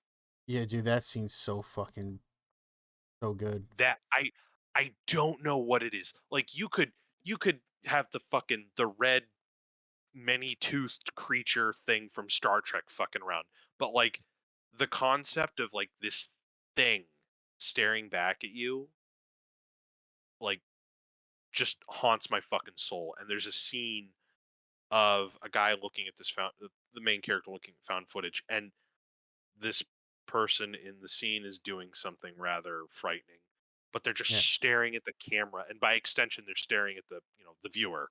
So yeah, very very very recognizable, immediately noticeable. So Yeah. anyway, uh try looking for indie horror. I think indie Indie horror might be horror. a little more enjoyable for you because it doesn't necessarily have to be entirely jump scares. And then on Right. top of that, um, it does a bit of genre bending, like Okay. horror, suspense, or comedy. It does not always have to be like, you know, fucking dumbass horny college kids getting fucking murdered every 5 seconds. That's Right. something that has been dying out. But again, try indie. Try indie. Try a fucking indie. I will try indie. Good man. Um yeah, so that's the last of the cinema conversation that we're gonna have. We do have some gaming topics to bring up. Well, yeah. So there's a couple things. So gaming wise, we got news that Titanfall has basically Salty. is just gonna get rid of selling the first Titanfall. So from what I gathered, um so apparently they're saying so did you say Titanfall's a part of our DNA and Respawn, which is the main company who makes it. And released 7 years ago, which is great. But they say they made the decision to discontinue new sales of the original Titanfall game starting today. So this was December 1st. And we'll be removing the game from subscription services on March 1st, 2021. So that includes, I'm guessing, Game Pass and whatever PlayStation, whatever is. But they do say we will, however, be keeping servers live for the dedicated fan base still playing and those who own the game and are looking to drop into a match. And of course, they're reassuring that Titanfall is core of Respawn's DNA, and they're gonna continue the universe. And this incredible universe will continue. So with Titanfall 2 and Apex Legends and whatever they're gonna be coming out with in the future. So that's I was trying to figure out why they would do something like this, right? Why they would just stop selling a game where there's plenty of other games that still, like, how long did the first Halo or Halo 2, how long did the servers last and they would still sell copies of it? Do you Oh know? man. Oh, I have no idea. But it was like That not too that long is ago yeah. where they stopped running the servers, right? Yeah. It had to They be like not even like maybe at most 5 years ago. mhm. It's it definitely happened around the time Master Chief Collection kicked in too. Mm-hmm. Just because, Master Chief Collection is kind of now the umbrella thing, and has Yeah. all of the maps and whatnot doing all that. So yeah, so I'm reading here. It's saying this is the article saying this. This is not confirmation from the company itself, but it says the decision comes after a series of DDoS attacks over the past few years. Uh, Last- um, Denial of service attacks aim to disrupt the normal traffic of a server by sending a huge amounts of requests, which causes the servers to stop working. So I think I remember this story. It was during a holiday, whether it was Thanksgiving, Christmas, or New Year's. Basically, Titanfall got DDoS really hard, where the servers just got shut down. So everyone at Respawn had to go back to work to fix the servers, and this became a big thing when that happened. The main guy basically put out a tweet like, "Well, got DDoS again. Gonna have to leave my family, from during the holidays to go back to work." And it was like this big thing. Like, Yeah. wow, yeah. Um.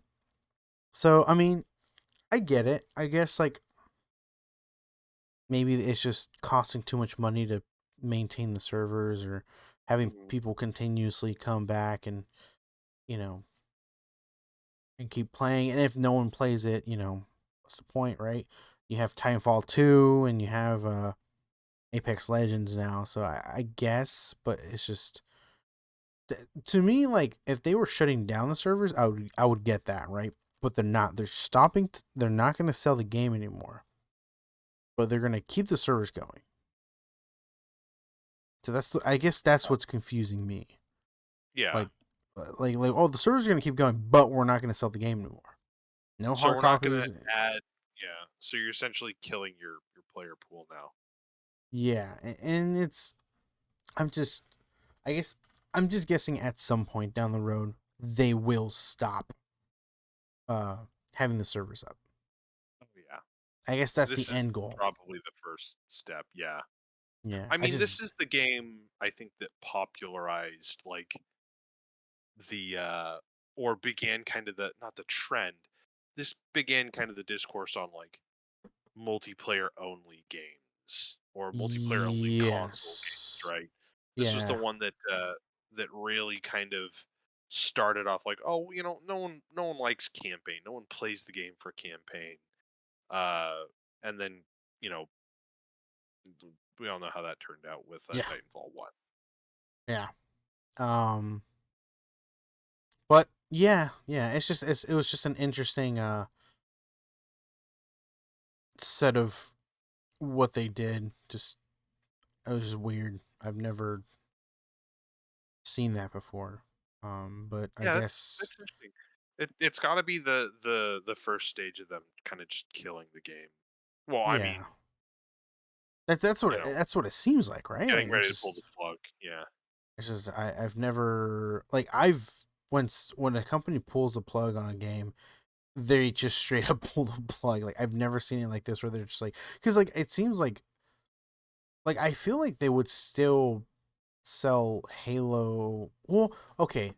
I guess what you made the point that you made was that this is the first game where it's like no campaign, just multiplayer only. I guess what I was saying with other games that do have a multiplayer, they always have a single player experience and with it. Where this doesn't. This is strictly multiplayer, which makes more sense. Why they would stop selling it, because if they're planning to shut down the servers at some point, they have to stop selling the game because there's nothing to play. Or like, for Yeah. example, if Halo, like Halo 2, like they shut down the servers, but you can still play the campaign, So like Oh yeah. so it's like it makes a lot more sense now. Now that I've sat down and thought about it like that, it makes more sense why they're doing it the way they're doing it. Um because it's a online only game, It's like I guess yeah, if WoW stopped, WoW doesn't have a single player, right? WoW is strictly multiplayer. And if they stopped the servers, they would have to stop selling the game entirely because it's like you'd pick up the game, but you wouldn't be able to play it because it's multiplayer only. Um, Hmm. so that makes sense. That makes sense. That makes a lot more sense than what I was thinking. I guess because you're right. This is like the first game where it's multiplayer only. So that's why Or at it's least the one where like I think a big stink was made about it, right? right, right, right. Because some of the defense was that, there was an emphasis on like, oh, well, people have shown to be more interested in the multiplayer or something like that. Right. Damn. I mean, I didn't care for what I played of Titanfall. Like I barely invested in time, but like Mm-hmm. I feel like I'm getting secondhand for Titanfall 2. I'm just like, Mm, damn, I'm sorry, bud. Your bigger brother's going bye-bye. yeah. Like I liked Titanfall too. I liked this. The single player was really nice. Hmm. The multiplayer I played a few matches just for trophies, and it was good. I haven't played anything of Apex Legends.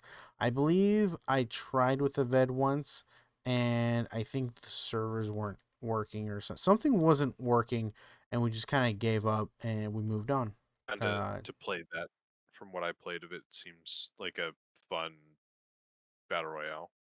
yeah, I think for me, like it sucks when you're kind of limited to how many people you can play with at the same time, Hmm. if that makes sense. Um, like I have like the amount of people we play with on Fridays varies, you know. Yeah. So sometimes it's just three of us. Sometimes it's six, seven, eight of us. We get a good amount of people going. And if we kind of get stuck in a game where we can only have, 4, 5 people going, it, like Apex Legends, it's only three, right? It's three Yeah. max in a party. That was Um, odd. Like a three-person group. I will say this: Warzone trios. I honestly, I think my favorite was Warzone duos. Yeah. When I would play duo, because it wasn't like I can kill 2 people by myself just fine, but killing 4 people on my own is it's a task, you know. Uh, and killing 3 is like it's also a task, but it's way more manageable than trying to kill 4 people at once. Um, Mhm. so having trios for Apex, I think kind of makes sense. I think it's more intimate, because it is you and 2 other people. Where you and 4 other people, it you know, yeah, there's just too much stuff happening. Mhm. Um, but overall, it makes more sense now that I'm sitting down and talking about it with you. Why Respawn made the decision on what they're doing, right? You got to stop selling the game first, and then you can shut down the servers later. Or, if you get enough people playing it, and like just keep it going, whatever, right? But once it kind of stops or starts dying out, then you're like, okay, well, there's only like 20 people trying to play right now, Like, why keep up the servers when there's only 20 people trying to play? Yeah, So, it's all. I don't think I've ever also, again, not like I fucking scour the listings for it, but I don't think I've ever uh, seen a game cease to be sold first, yeah, then the online. But then again, the game is only online, so I would yeah, imagine, or a multiplayer. So I'd imagine that's probably the. yeah. That's definitely the reason why. And the other thing too is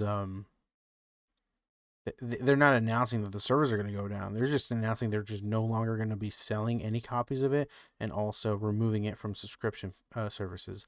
And then at that point, it's like, so it says apparently today you can't buy the game anymore.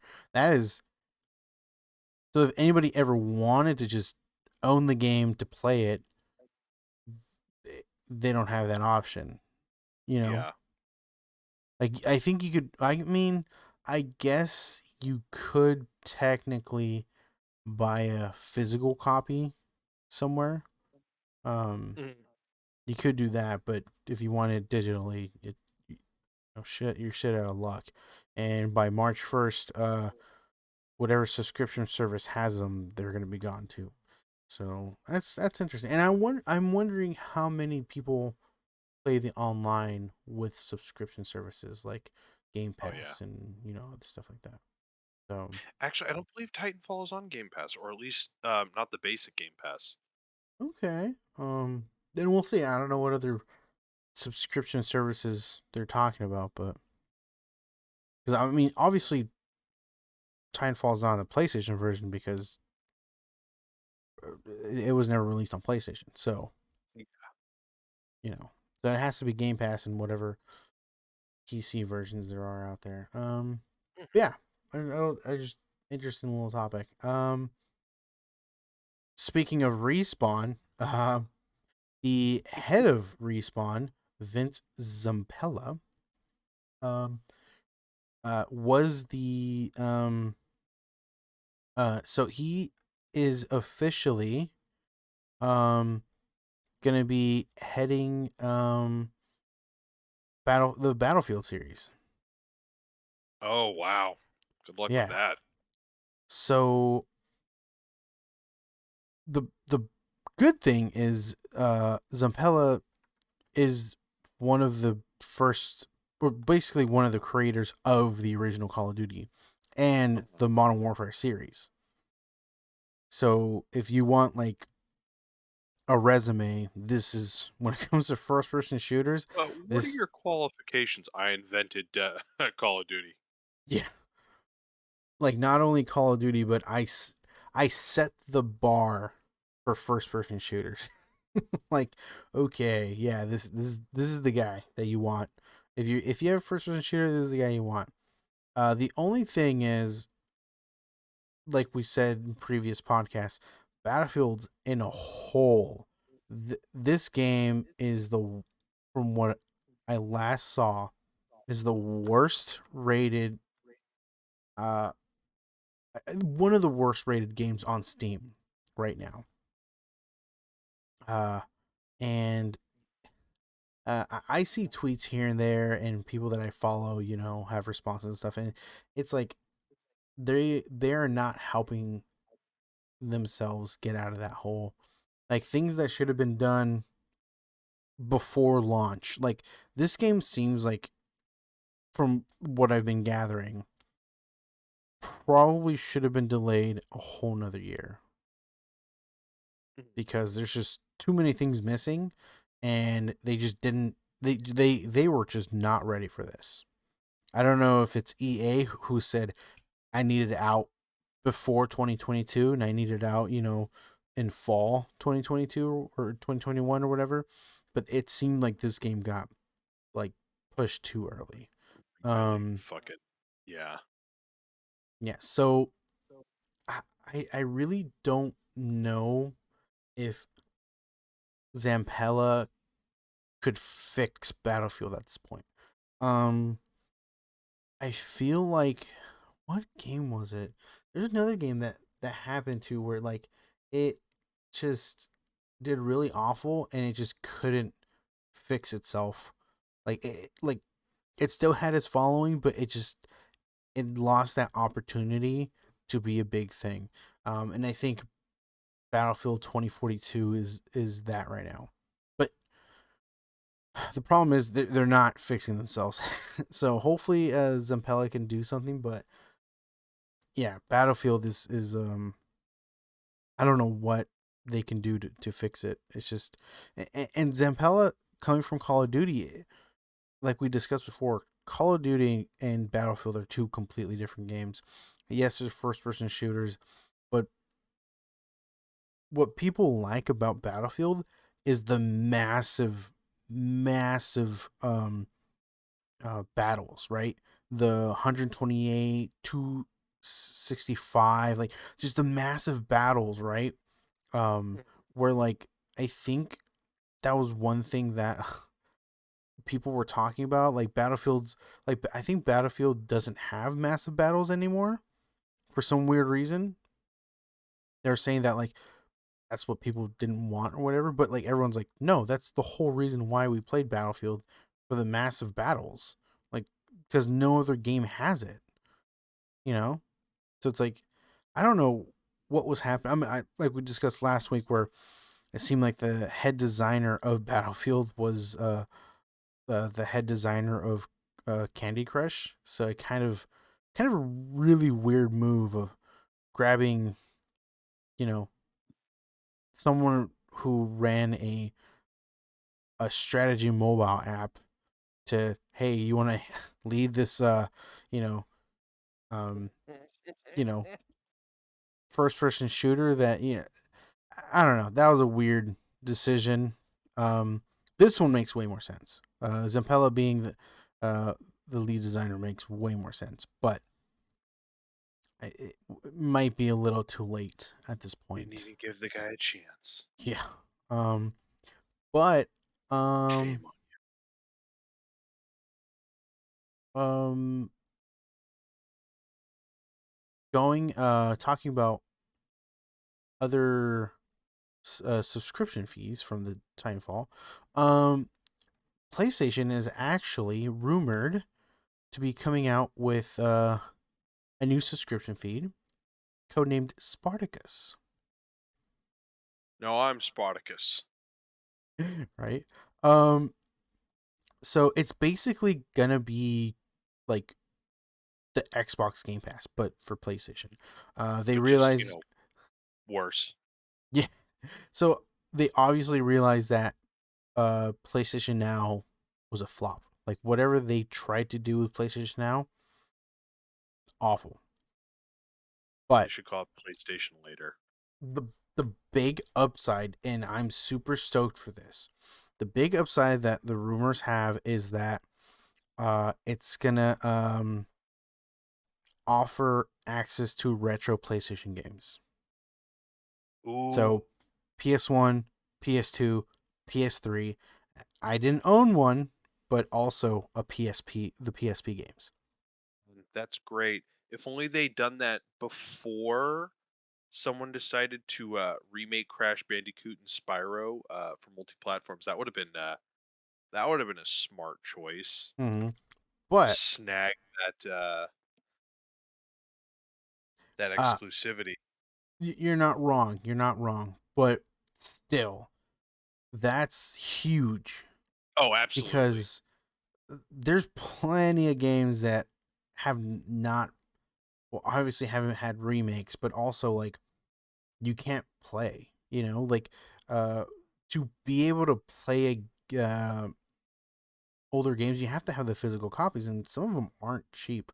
Um, and and yeah, they don't have, like, for example, there are certain games that I bought for the PS3, the online market, but they don't transfer over to the PS4 market. I think it's just separate. So I'm just like, okay, I have these games that were released on the PS3 market, but I can't play them on the PS4 market, and I don't have my PS3 anymore, so now I can't play those games. My poor So boy. yeah, so it seems like they're gonna bring something like that into the PS4, um, which is awesome. It's fucking kick Nice. ass. And so it seems like they're gonna. So obviously there's PlayStation Now, which is the subscription to games, and then there's the PlayStation Plus, which is basically allowing you to play online, right? So it's like you can play online with PlayStation Plus, and then PlayStation Now is what you get to play games with. So apparently, this will launch sometime spring of 2022, and they're going to be combining them. And I don't know. Obviously, it's codenamed Spartacus. We don't know what the official name is yet, but it's basically going to be in one thing. Kind of, the Game Pass is kind of like that, right? You have the Xbox Live and you have the Game Pass, and it's kind of like basically you have both. Or am Mhm. I wrong? Wait, say that again. Hold on. You So shorted out there for a sec. the Xbox Game Pass, like, is Xbox Live included with the Game Pass, or is it like two Yes, complete? Okay, I that's what I believe it is thought. yes. Yeah. So Because that's you have to access Xbox. You have to have Xbox Live to have Game Pass. yeah, okay. So basically I'm reading here that Um, the PlayStation Plus is about $60 a year, which is normal, right? And then PlayStation Now is, I believe, the same thing. So you would have to pay like over $100 for both, which is kind Hmm. of that's what's really been killing Sony, because it's like you're charging us both where Xbox is giving us one thing, or under one thing, so it doesn't make sense to people. Right. So I think this is great news. It's gonna help Sony out. Um, it sucks that they didn't announce it before the holidays. But at the same time, it's not like PS5s are rampant right now, right? For the holidays. Like Yeah. PS5 are still stupidly hard to get a hold of. Shortage. So I guess it doesn't really matter, because it's like, good, yeah, go ahead, try to find a PS5. Unfortunately, it's hard to make them, it's hard to ship them, you know, like it doesn't matter when they release this information, because most people don't have PS5s. And if you do have a PS5, you got lucky earlier, or you paid a shit ton of money for it. Yeah. Um, Not to so mention whatever supply chain issues are going on right now or yeah, affecting.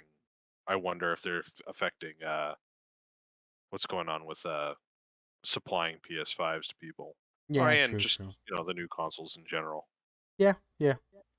Um, yeah, I thought that was great news. And that's all I have for cinema and video games.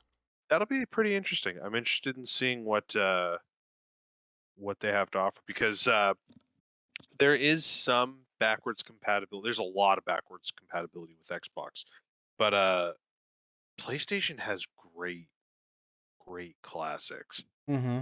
and I'm all they have to do is get that backwards compatibility with some of their old classics, and Oh yeah. you could definitely get a service like Game Pass where you just have like people playing fucking PlayStation 1, PlayStation 2 games. Oh PlayStation yeah. 3, yeah, to a lesser extent, but like 1 and 2 I could see people just fucking going to town with. Oh yeah.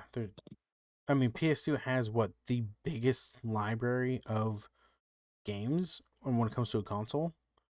Oh So yeah. you can only imagine people. There's so many games that people can't be playing on their newer consoles. So it's like, yeah, it's a decision that should have been made before the PS5 was announced. You know what I Oh mean? yeah. Like it should have been like, yo, by the That's way, something you should have been something they rolled it out with. Yeah. exactly. Like, yo, like we know there's not going to be a lot of games for the PS5, this and that, blah blah blah. But yo, you're going to be able to play all your older games on it. PS4 games, PS3 games, PS2 games, and PS1 games. Like, dude, PF, who wouldn't want that? You know what I Yeah, mean? fuck you, Xbox. We have one entire console worth of games more than you. Yeah. So it's like, man, yeah, Sony really fucked up on that. But I mean, it is what it is, right? Like, I'm sure it's not an easy decision to be like, hey, like, or how much it's gonna cost to be able to do that, right? Like, because I'm trying to remember when was the PS5 announced? Was it 2019? Oh, have no idea. Probably, yeah. I think it was 2019, and then pandemic happened, right? Hmm. Yeah, that sounds about right. Um, right?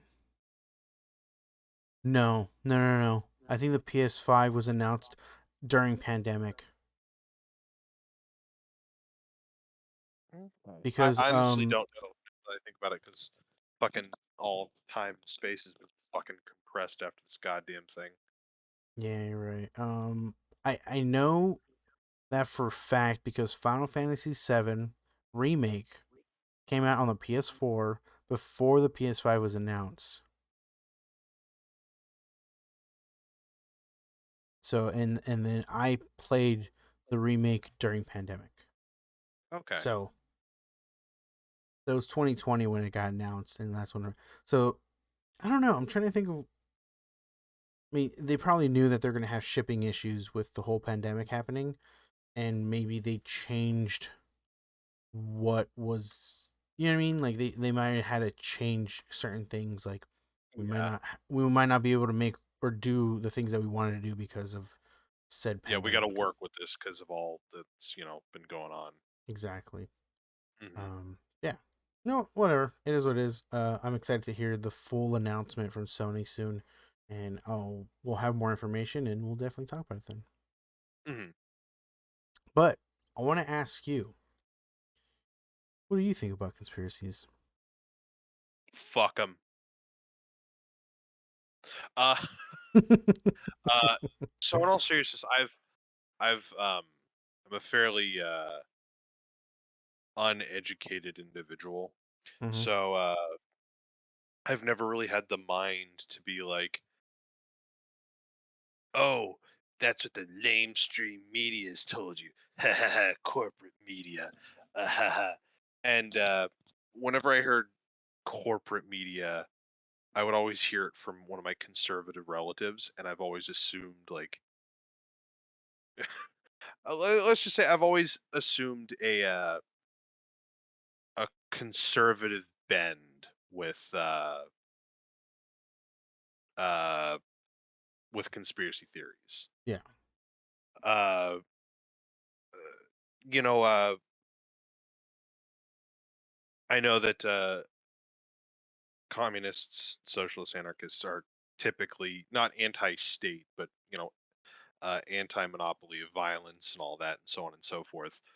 Uh, and conspiracy theories can also belong to leftists as well.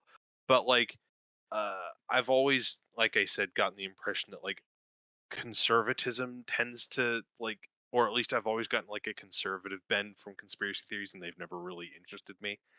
So Right. Roswell, New Mexico is not my Graceland.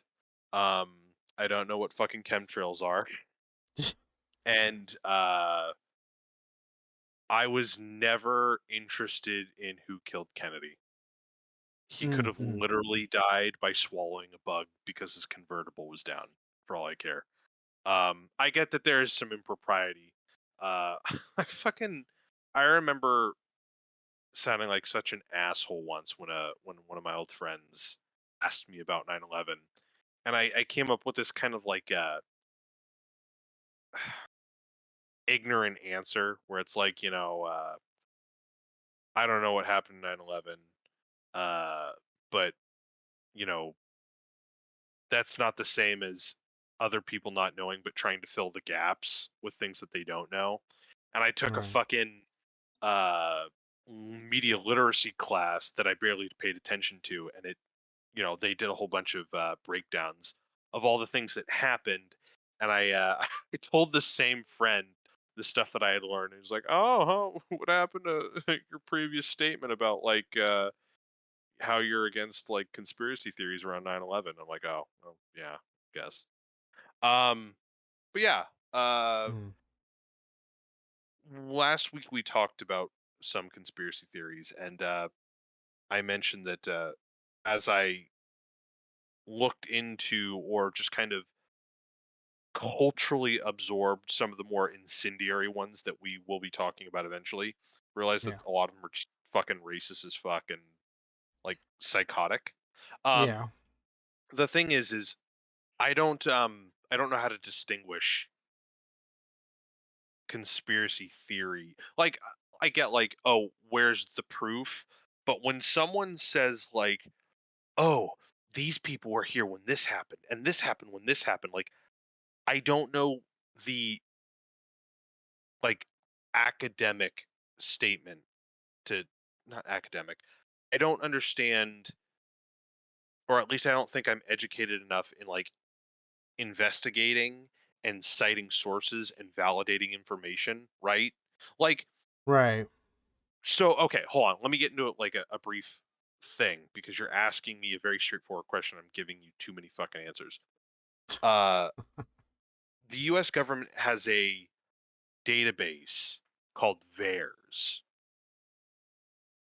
and Mm. VAERS is kind of like not a hotline, but it's a place where everyone can just drop in information based on COVID. And I'm sure that's not just what it does, but this is what I know it to be. And people have gotten the impression of COVID and the vaccine and the pandemic based around VAERS, but VAERS is not like vetted. It's just raw information that can't always be corroborated. Right. And people cite VAERS as like the information for why they're anti-vax and like COVID skeptical. And I don't know where I'm fucking going with this or what I said in the beginning. Um, yet. But it's like I feel like because I don't have an investigative bend or I don't know how to cite sources properly or like verify information, if Yeah. I were to actually go online and be like, "Oh man, I got to figure out everything I can about this," I would find bears and I'd be like, "Oh man, this is legit." Right? Like, Yeah. I mean, I get like, oh, don't take into account like anecdotal evidence. You can't always trust a person from what they're telling you. You have to, observe. You have to have a pool size larger than 1,000 people for a study that you're trying to like. I get that there are certain things you have to. I just don't know them myself, right? But then you Right. get to stuff like Roswell and like okay, context. Last week, as some of you, all of you, any of you might remember, Harry sent to me the conspiracy chart, and at the top of it is some of like the most like harmful racist shit, and at the bottom is like stuff that actually happened, and like somewhere around here is like UFOs, and I feel like with UFOs is something so commonplace, right? Where it's like you have to admit that there's something strange that happened in Roswell, New Mexico, Hmm. because like I don't necessarily think you do, but there's an entire culture based around like Roswell, New Mexico, right? Like, oh, aliens this or aliens that. And then like it's almost like saying there's nothing strange about Roswell, New Mexico is almost hearing someone say that is almost as bonkers as hearing someone say like the most weird like UFO theory, right? Yeah. But at the end of the day, wasn't like the most straightforward like mainstream answer that they were testing out like a stealth plane? I think so. Yeah. Yeah. So like I have no idea. Yeah. The I don't know how someone becomes susceptible to that information to conspiracy theories. Hmm. Um, I tend to be of the mind that people I don't know how to Jesus. I don't know how someone can be susceptible or develop susceptibility to conspiracy theories. And I think people like me, I'm not excluding myself, who make rash judgments about people uh, without having the same that have the same kind of intellectual fuck, I'm trying to think of how to say this. Believe in you. Conspiracy theorist A says to normal person, "Huh, you're sheeple, new world order, vaccines are chips, right?" Yeah. And then normal person A laughs at conspiracy theorist A and says, "You're fucking psychotic, bro." And that's obviously true, but conspiracy theorist A pulls out the fucking ace card and he's like, "Well, how do you know?" And Right. he'll provide you like with a shitload of like what he calls evidence, and then you, i.e., me, won't have information to refute it because the concept of the conspiracy theory for this person is the same thing as like a commonly held belief for someone like me. And I Yeah. don't have the information to to like sift through. I don't have the wherewithal to safely or responsibly sift through information to verify that, Mm, right? Like yeah. if I were to look through the VAERS thing, like I know it's bullshit. I know that it can't entirely be trusted, but like what is a source that I know that I can trust? Like I can probably look on the CDC website for information on COVID, but Yeah. like what about a study? What about like a peer-reviewed study on COVID or its effects? What about the Omicron variant? Like we don't know anything about its effects yet. How does it affect people? Does it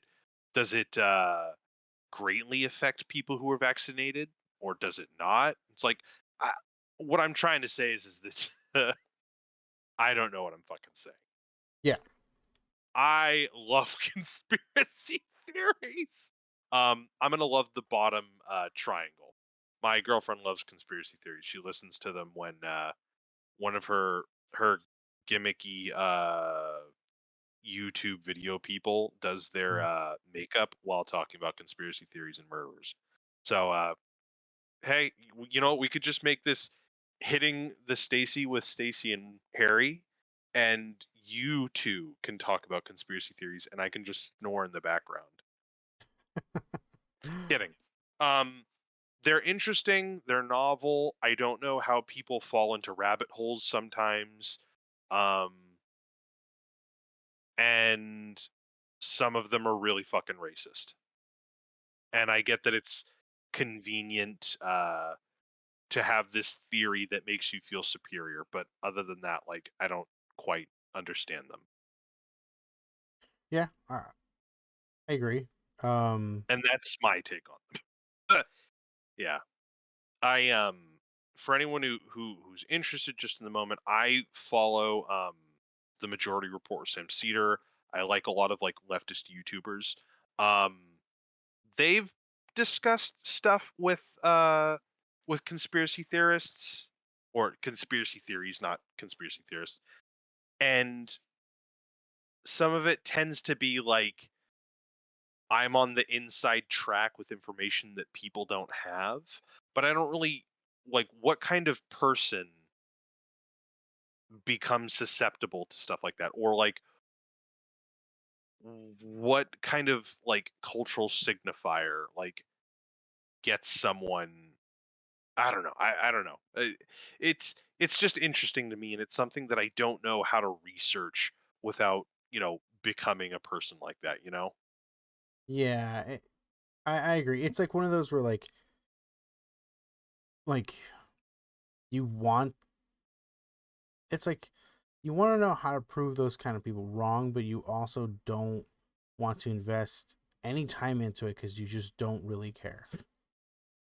I mean, I care. Like, no, I get where you're coming from with Yeah. that, but like, I care enough.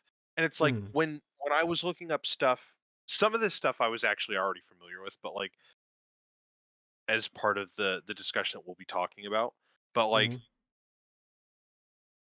I think it's safe to say that like something if I walked up to someone and I said that let's see.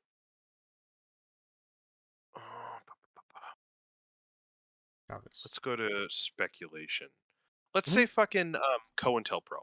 Let's say fucking mm, uh I just said, in the 50s and the 70s there was an attempt to destabilize organizations that were counter to the US government.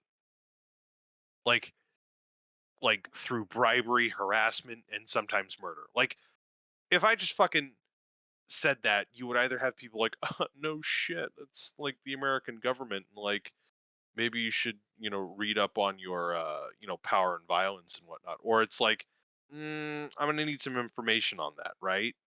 right. Or if you get some people, it'd be like, oh, that never happened. But like, then you get into the top where it's like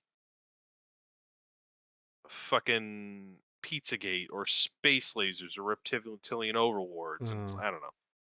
But so Harry and I agreed that we would do because this is a 5-part triangle with the bottom being things that actually happened that are things that I think people have like a generic grasp of, like, oh yeah, the United States is really fucking terrible shit.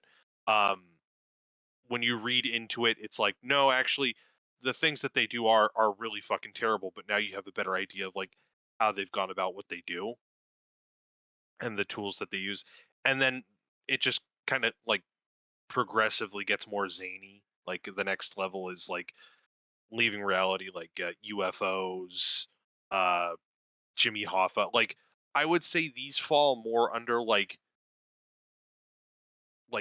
almost like Americana urban legends, Mm, right? Like things that are like native to the United States that like the general public kind of just knows, or like, like taps on the side.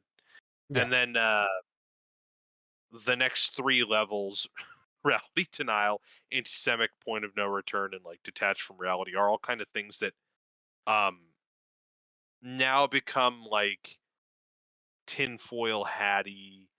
Uh, you're verging on like racist without knowing it. yeah, Uh, our way of life is being destroyed, and I need to get a tiki torch with my friends and protest the Great Replacement. yeah. So, Harry, Yes. would you like to discuss? We have a couple folks. We're going to list them real quick, if that's okay, Bear. Yep. Uh, and you pick the ones that you're most interested in. Okay. So we're going to Okay. do. We have in speculation line. We have MK Ultra. We have Free Britney.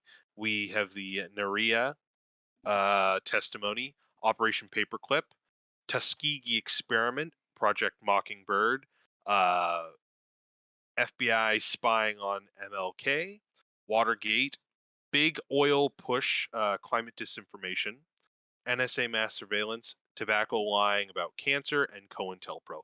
These are things that actually happened, and we can poorly elaborate on them more. Love that. Poorly elaborate. So I'm trying to think of the ones that okay. So MK Ultra was the one with LSD, right?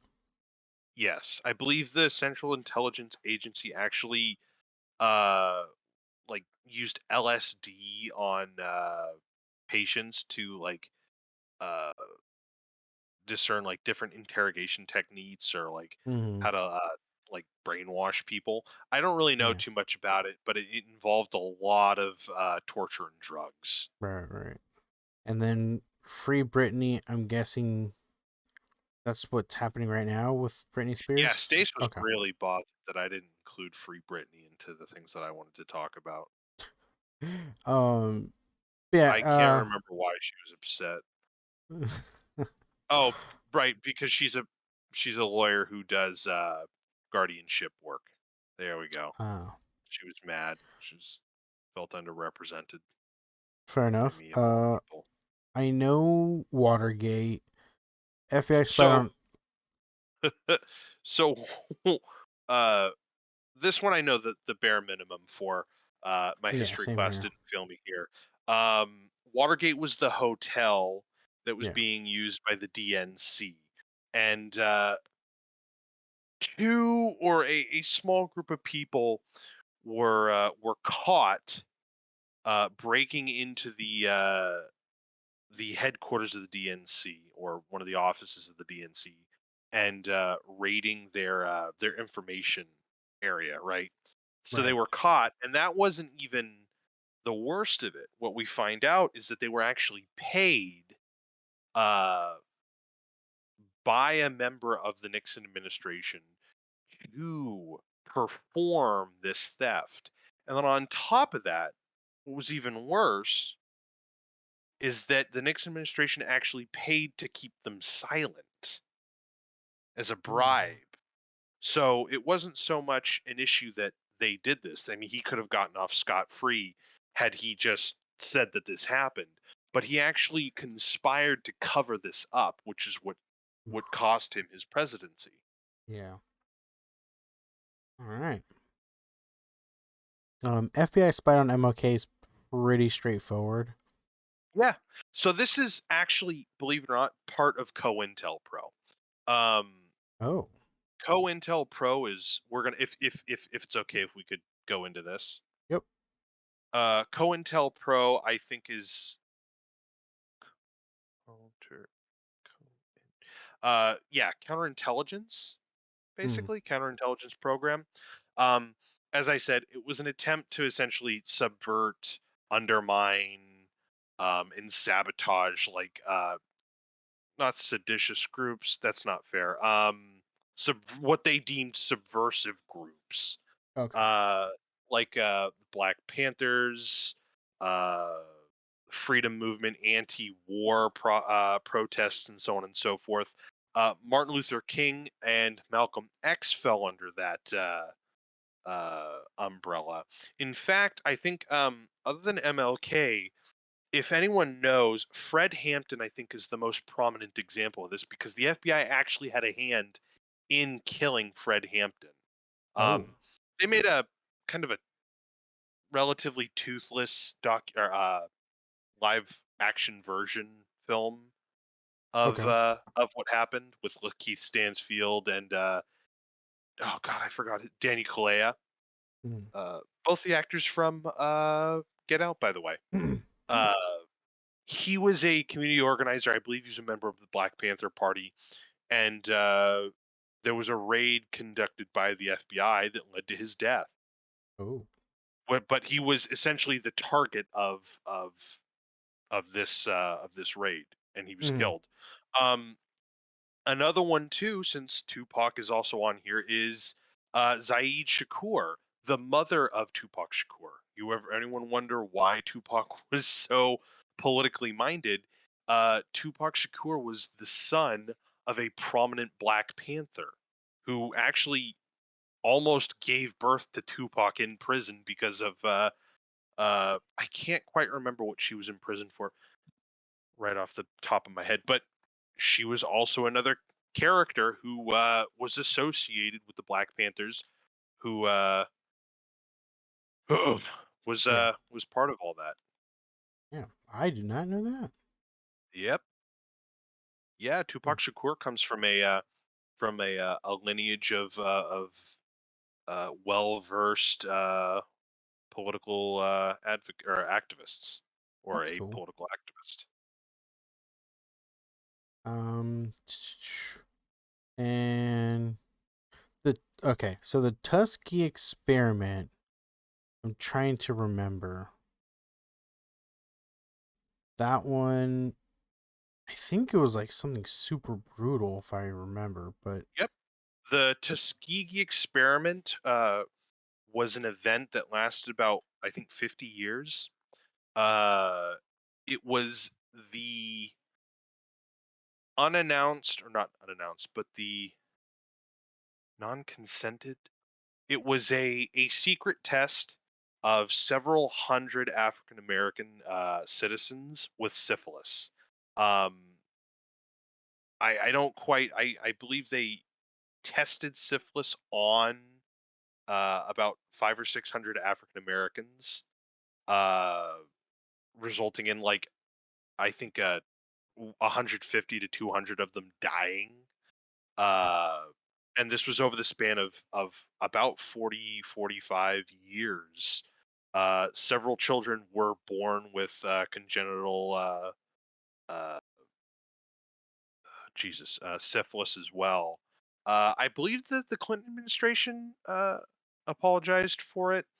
Um, but this was like this big event where the uh the medical industry, or not the medical industry, but the medical field just, or the US government just tested on people without their consent, without them knowing exactly what the parameters of the test were. And they were under the impression, I believe, that it was supposed to be like a half a year's worth of testing, and it turned out to be like people's lives, decades of time. damn. Um And this is not just the only instance. You have characters who are making larger headway now. Historically, Henrietta Lacks, uh, a woman whose cells were used without her, or whose bodily autonomy was. God, I just saying things, and I'm filling with stuff that I don't quite know. Her bodily autonomy was violated, and the cells that were taken from her body are used to that were used to aid in vaccines and cures that are still used today. But she Yeah. didn't get credit for any of that, and there was no, and it's not even a question of credit. It's the fact that her body was violated without her consent now, and there's, or at one point there was no recognition for the that wrong, that ill. The Yeah. African American community has suffered a lot of experimentation, a lot of eugenics, and a lot of non-consensual autonomy violation over the years, especially within the last hundred. Oh, I mean, we are talking about slavery beforehand, but the last 100 years of American history, um, medically, has not been very kind to free African Americans, and has also contributed to a lot of modern vaccine skepticism too in the black community. Right. Makes sense. Hmm. Yeah, I remember being pretty brutal. More brutal than I remember. Yeah. um, thing that's so Project. I don't know. I don't think I've heard of Project Mockingbird. Yeah. Mockingbird was, I honestly don't know much about it, to be honest. I looked this one up at least. It was kind of like a general propaganda operation by the CIA. Mm, God, the CIA is doing everything. The right. CIA's attempt to kind of uh influence values and public opinions uh, through journalism and media and whatnot. I don't really know too much about it. I can look more into it if there are any of these that we're more interested in. I would love to read about these because these are, I think, out of all of them, these are actually the most interesting just because they actually happened. Yeah. No, I agree. Um. Because there is a really good book, The Assassination of Fred Hampton, that I want, that gets into stuff like this about, like, you know, the FBI's influence, how they haven't always been an organization concerned with stopping crime as opposed to being agents of the state and acting on behalf of the United States' doings. Right. Okay. Operation Paperclip. Operation Paperclip. Uh, Again, don't know the nitty gritty about it, but essentially it was an attempt to uh musical chairs the Nazi rocket scientists uh Oh, okay. associated in Nazi Germany uh in an attempt to beat the Russians in the space race. Right. Um I don't believe it was just, I don't have any information on this, so please by all means tell me I'm full of shit if I am, but I believe it didn't just extend to the missile program or the rocket program for NASA. The United States kind of had a history of taking German research and German assets, namely scientists, doctors, and whatnot, and using them for the United States' own means. And it wasn't so much like a, oh hey, they've been exonerated of their crimes. There was I believe Operation Paperclip was also an attempt to funnel covertly uh, ex-Nazi or ex-German scientists from Germany to the United States to work for them with new identities, new aliases, and so on and so Mm. forth. Um, Again, don't know how much of that is actually true. We could be verging on conspiracy theorism. um, but yeah, Operation Paperclip was essentially just grabbing German scientists. Uh, yeah, pretty much German scientists and using them for America's own ends Okay. without any kind of what I would imagine any kind of recourse or any kind of uh, what's the term consequence for whether or not they deserved any consequence for their actions or their role in the Third Reich. Ugh. Oh, Fair I enough. Yeah. Yeah. Okay. I didn't know that that was called Operation Paperclip. Um. Yeah. DOS paperclip. Um. So I used to like to hear conspiracy theories. Hmm. These are pretty cool because they're real. Real. Um, and I think like for example the big tobacco lied about cancer. Like that's kind of obvious and why they would do that and you know shit The like same that. thing But with ExxonMobil and their yeah. you know, they actually perform one of the things on there too, if Hmm. segue into that for just a sec. Yep. Um, Exxon actually conducted research in the 70s about the effects of, greenhouse gases or that, and it wasn't just one kind of test over a couple of years. It was dozens of different kind of ecological tests, like, Hmm. oil tests, saturation or soil saturation or whatever kind of tests. And the campaign to essentially undermine all the research that they had been, working on began in the 90s or the late 80s when they just kind of introduced lobbying to kill bills or, you know, uh, activists or, well, not literal mercenaries, but, people that, go and take these causes and undermine the very concept of like what's going on. Right. Again, I would not mind, you know, getting more into stuff like this, but like God, it's just fucking hard the more you read about it. Yeah. I agree. The further up you go, the more like, wait, what? This is people believe this kind of stuff. I like the stuff that actually happened is pretty fucking gloomy. And then Yeah. like the next two are just kind of goofy. So it's kind of like, Yes. oh, it's like, oh man, fucking the assassination of MLK and like the Tuskegee. Oh, that's fucking awful. Man, the fucking CIA sucks dick. And then Yep. it's like UFOs, Iran, Jimmy Hoffa. What's going on here? And then Admiral Levine replaced what? The Titanic Titanic never never sank? sank. Like Prince Charles is a vampire. Get your stakes, fellas.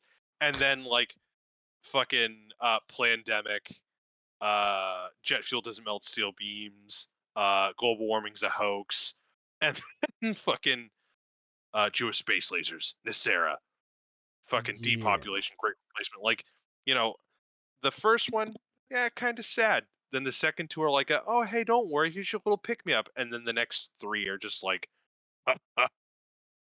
back to frightening. Yeah, well, I mean, the way they set up this pictures is how they describe it like speculation lying, leaving reality, reality denial, I think they set it up Honestly, I perfectly. feel like the first, yeah, no, I completely agree because I feel like the bottom triangle.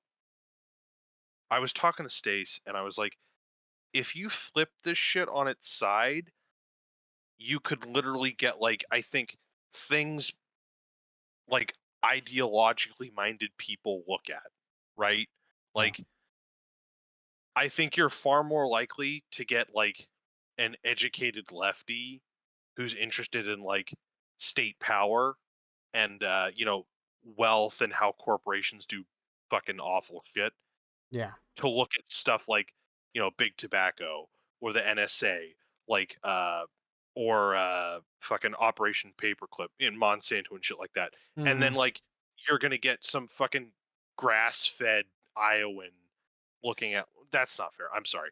You're gonna get some, you know, suburban wine mom talking about cultural Marxism or fucking QAnon or like the Great Replacement Theory, right? Yep. Where it's like one side I do think lends itself to more like educated leftism, and the other side is just like ignorant like Christian mom kind of shit. Right. The red. Or that's just my opinion. It's what it feels Nah, like because it's like yeah.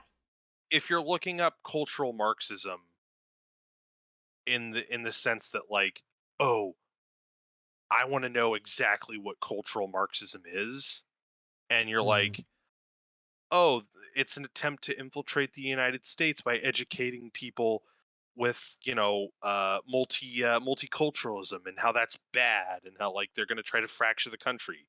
Like that runs like completely opposed, in my opinion, to something like how the FBI spied on MLK, or how like Mhm. the NSA spies on people, or how like the Tuskegee experiment was about fucking like experimenting on black people. Like those are someone who looks up the speculation line stuff of actually happened and actually takes to information like that is completely different in my opinion than someone who just looks up like cultural Marxism and the Great Replacement. Right. No, I, So I I totally anyway, get behind that. yeah, But so I'm sure I inarticulately nailed that. yeah, totally. Fuck But yeah. yeah, man, there's a specific channel that I used to follow, that would just talk about all these different conspiracy theories. Um, and some of these are in here. Some of these I've never heard. Even the ones on the top and the middle. To me, I'm going up a triangle or a section. UFOs. It's just so like it's that speculation line, uh, line, right? So it's like, so what I'm trying to understand is the ones on the second level, like, there's a possibility they're true, or are they just I saying think like, because on the blue one is leaving reality, and then to the right it says we have questions. I feel like you could bring up half of these and asking someone what's your take on that. If it's not like a fucking psychotic answer, you could be like, oh yeah, sure. Yeah, sure. I could see it. okay, that makes Like sense. UFOs, like what's your opinion on that? I definitely think there's some kind of alien shit going on in Area Hmm. 51. Yeah, sure, that's fair. What's your opinion? Did Jimmy Hoffa? I think the mafia got him. Yeah, I could see that. I think he just disappeared. I think he just fucking honestly, I just think he just died randomly and his body hasn't been recovered yet. Maybe, yeah. We live in a simulation. Shut the fuck up. You've watched way too much Matrix. Yeah, JFK assassination. That's been fucking theorized to death. What do you think happened? Well, I think something happened. yeah, Oh yeah, I could see it. I think that's kind of what they're going with. I get that like a couple of those probably aren't that, like the Charles Manson CIA asset or fucking the Iran yeah, Contra, but like I think now you're getting with the third one, the pink one. I think that one is like the harmless, like flannel wearing, bearded, like tinfoil dude, right? Who's got yeah, like the fucking the the pinned uh uh the red string wall, right? yeah, Like, oh, the alien abductions. You know how we've never seen Prince Charles in daylight, and like he, he he's so like he's so gaunt. And then Cryptid's like, oh man, I've been tracking fucking Bigfoot, since I was a kid. And, like this is like harmless shit, right? Where it's like it's yeah, kind of verging on like libertarian, right? Like, the US is a corporation. No, no, no. It's like super hyperbolic. But it's like none of this really involves like a group of people. It typically involves like one person, right? yeah, Which can be harmful given like the the conspiracy theorist, whether they're like sane or not. But like generally, it doesn't contribute, I think, on an individual level to like genuine harm. Yeah. Okay. So, Yeah. but you were going. So I didn't want to diverge too far from Mm, the blue and green one, Yeah. since Yeah, the yeah, blue is the one I we were guess that was just talking my about. question. You answered it pretty well, and I agree. Hmm. Because again, I think just one person made this. It was a credit to at Tofuology, that person. So whatever they decided on this chart, they made it. So I was just trying to figure out like because UFOs, there's been I think recently this past year or so, maybe last year, the Navy released a bunch of footage of like actual like legitimate UFOs. Like when I say legitimate UFO, I literally mean unidentified flying objects, like not Yeah. aliens. I think that's the difference between um where the I guess that's what separates the what's here, the conspiracy theory. Like when people say UFOs, they you automatically think of aliens, but like a UFO Yeah, is like just an complete warp. Yeah. Like, oh, like here's like a fucking this thing flying over our airspace and we don't know what the fuck it is. exactly. And that's it. Um That's mhm. fucking it. And the Navy has released some shit like that, and they have said like we still don't know what it is. Like we have no idea. Like there, and there's been a bunch of footage that's been released. Uh, so like you can speculate all you want what that stuff is or what those things are, but you know I guess that's like now that I'm saying it, like I guess the whole everything that's flying around has to be an alien. It's like, well, I mean, easily there could be, how do you say, like maybe another country who has a specific vehicle or thing that is the U.S. doesn't know about, you know, and they're just they're hiding it very well. I think it's possible, right? Um, Right. so I don't know. I guess that's. But now that I'm talking about it, it makes more sense. Like it's just more the conspiracy of like, oh, it's aliens, from outer space and this and that, blah blah blah. So Hmm. I guess never mind. I think I'm okay with it being up there. Um, Right. yeah. But yeah. It is definitely an intriguing uh chart. Hmm. I like the way they categorized every single one. I like how they separated them. Um, I'm sure there are other like I feel like there are more like real like things that actually happened that you could put under the conspiracy umbrella. So Um, I'm uh I don't know if I'm like idiotically pulling a Jenga piece that needs to be where it is to keep things in place. But right off the top of my head, I would put the Iran Contra in speculation line, like something that actually happened.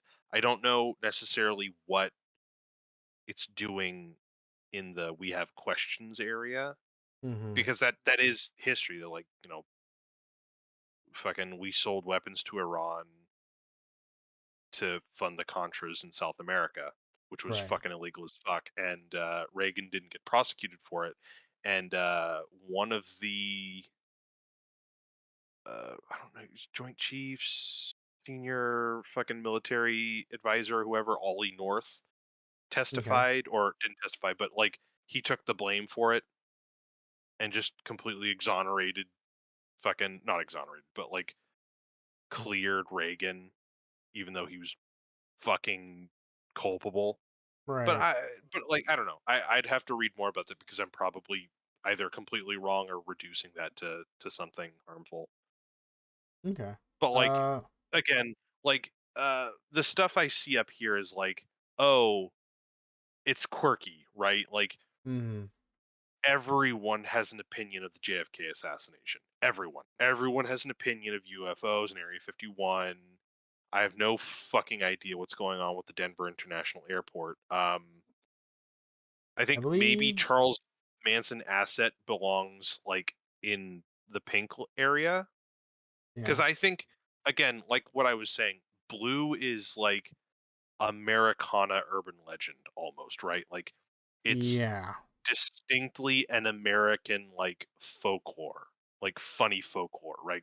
Oh, we're the place with the fucking the UFOs, right? We're the place Yeah. with the that president who got shot in the back of the head, lost part of his brains, right? We're the country with the guy who fucking killed that actress, right? We're the guy with the mafia union guy who disappeared. Like Yeah. that's that's like a thing that everyone hears about and you have a minor opinion of, right? And it's like unless, like I'm saying, unless it's vastly fucking out there, it's kind of like within the terms of like acceptable. Like, oh yeah, sure, aliens exist, whatever, or they don't, whatever. I don't know what's going on over there.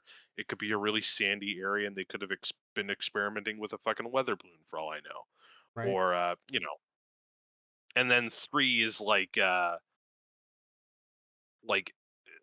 partly quirky, partly like the stereotype of the conspiracy theory guy or conspiracy theorist, you Yeah. know? So anyway, uh but yeah, I'm definitely down to research more during the week. I'll give myself way more time and I'll look up particularly the fucking Denver airport thing. I have no idea. I don't want to look that up From right what I remember,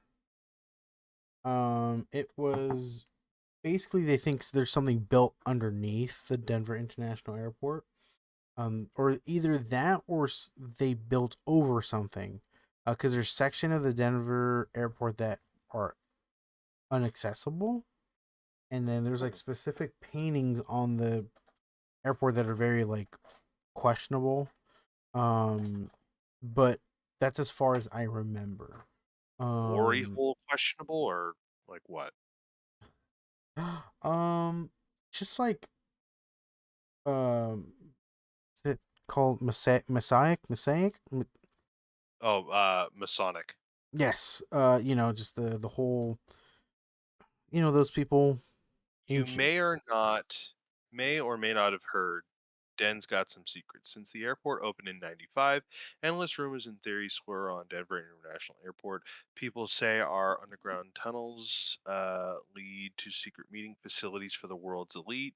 Our blue horse is thought to be cursed. Some believe that we are connected to the New World Order and the Freemasons. Some even say we're home to a colony of lizard people. New World Order built on the airport. Mustang, a beautiful statue, is cursed, referred to as Blucifer, or other Oh, names we can't print. Mustang is believed to be cursed due to it falling on the artist Luis Jimenez in 2006. Denver has an extraterrestrial map coordinate. Uh, West huh. 101 by 44 by 30 north. These coordinates given to the humans by the aliens in Spielberg's. Oh, okay, now take you to Denver, Colorado's International Airport. Oh my God. The gargoyles are sinister. I'm just going to read the headlines. I'm not even going to elaborate. Yep. Secret messages are inscribed in the floor. Uh, Denver is very connected and not just airline destinations. Okay. Um, and my girlfriend just informed me that it's haunted. I am going to just randomly Google the conspiracy itself when the Mm-hmm. more like we get up and up to see what like the average conspiracy human says. Just so I can get a vibe for what the online conspiracy discourse is. So Okay. if I go missing or if I take an experimental microwave gun to the back of the head, just Just be careful, Harry. Okay, I will. Fuck it. Yeah, sure, whatever. um, yeah, that one I Ah, vaguely remember, and then yeah, I'm intrigued to I get to the actually want later to look at. ones. Yeah, no, I want to get to the later ones too because that shit is really incendiary. But Yeah. like, I really want to read more on like the assassination of Fred. I don't know why I keep fucking bringing it up. I want to read more on the assassination of Fred Hampton. Um, Mm. corporate disinfo on climate change. Uh, God, some of these are good though. They are good conversation starters. They are good like uh good little entry points. Yes, Fuck yeah. but we are an hour, almost three.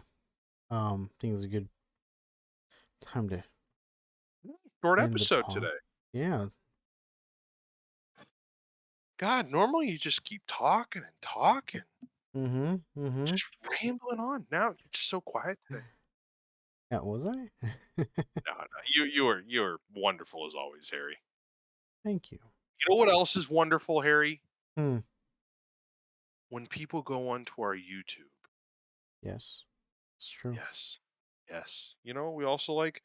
We like when you like and subscribe and insert statement about the bell and always for notifications. We release information about our podcast. We release videos on our podcast every week. And yeah, so you can hit us up on our YouTube, Hitting the Mark with Harry and Mark. You can also hit us up on our email, hittingthemark2020 at gmail.com. And you can also hit us up on our Twitter, capital H, capital T, capital M underscore podcast. Once more, HTM underscore podcast.